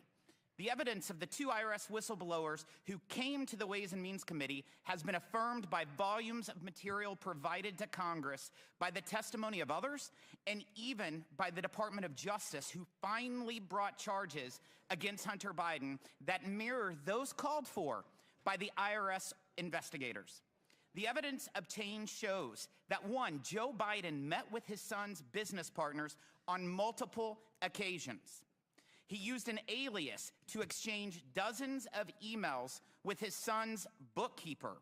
He took official government action that suspiciously coincided with those meetings and correspondence. The connections between Joe Biden and his son's business practices extended even to the Biden 2020 campaign. At the height of the Democrat primary, Kevin Morris, a Hollywood lawyer who met Hunter Biden at a Joe Biden campaign fundraiser, paid off Hunter Biden's tax liabilities because there was, in his words, quote, risk personally and politically. If that matter was not swept under the rug, investigators that were interested in pursuing a potential criminal campaign violation were told to stand down. The Biden family relied on the Biden brand so much that evidence has revealed that Hunter Biden believed that, quote, all this stuff, meaning his legal troubles, would all go away when his dad became president. Why did he believe that? Because for years, the Biden family has personally benefited from Joe Biden's position of power. Joe Biden knew this, he did nothing to stop it, and he lied about it. I yield to Jim Jordan, Chairman Jordan. I thank the gentleman. Who planted the pipe bombs on January 6? Nobody seems to know. Who leaked the Dobbs draft opinion? You know, the leak that led to an assassination attempt on Justice Kavanaugh. How about this one? Who left cocaine at the White House? Biden administration doesn't seem to have time to answer these questions. They're too busy investigating parents at school board meetings, labeling Catholics extremists, retaliating against whistleblowers. They're too busy putting together a sweetheart deal for Hunter Biden, a deal that got laughed out of court. And oh, the guy who put together the deal that got laughed out of court, that's the guy they name special counsel. You know what Democrats do have time for? Going after President Trump. They've been doing it for 8 years. They spied on his campaign, then it was the Mueller investigation, 19 lawyers, 40 agents, $30 million, and found nothing. Then it was impeachment, then it was raid his home, then it was a special counsel, then it was the 14th Amendment. The party of democracy said, we're going to keep the guy off the ballot who's leading in every single poll. The ranking member said that President Trump should be disqualified from even running for office. Thank goodness we have a Supreme Court who disagreed with the ranking member and the Democrats. 9-0. Not 5-4, not 6-3, not 7-2, not 8-1, 9-0. They disagreed. Now Democrats say, how dare Republicans investigate Joe Biden? How dare they look into the money, the business, and the brand? Millions of dollars, as the chairman said, millions of dollars from foreign entities run through 20 different companies for what? 20 different companies for what? Devin Archer told us what it was for. Access to the brand. And the brand was Joe Biden. The brand that played rounds of golf.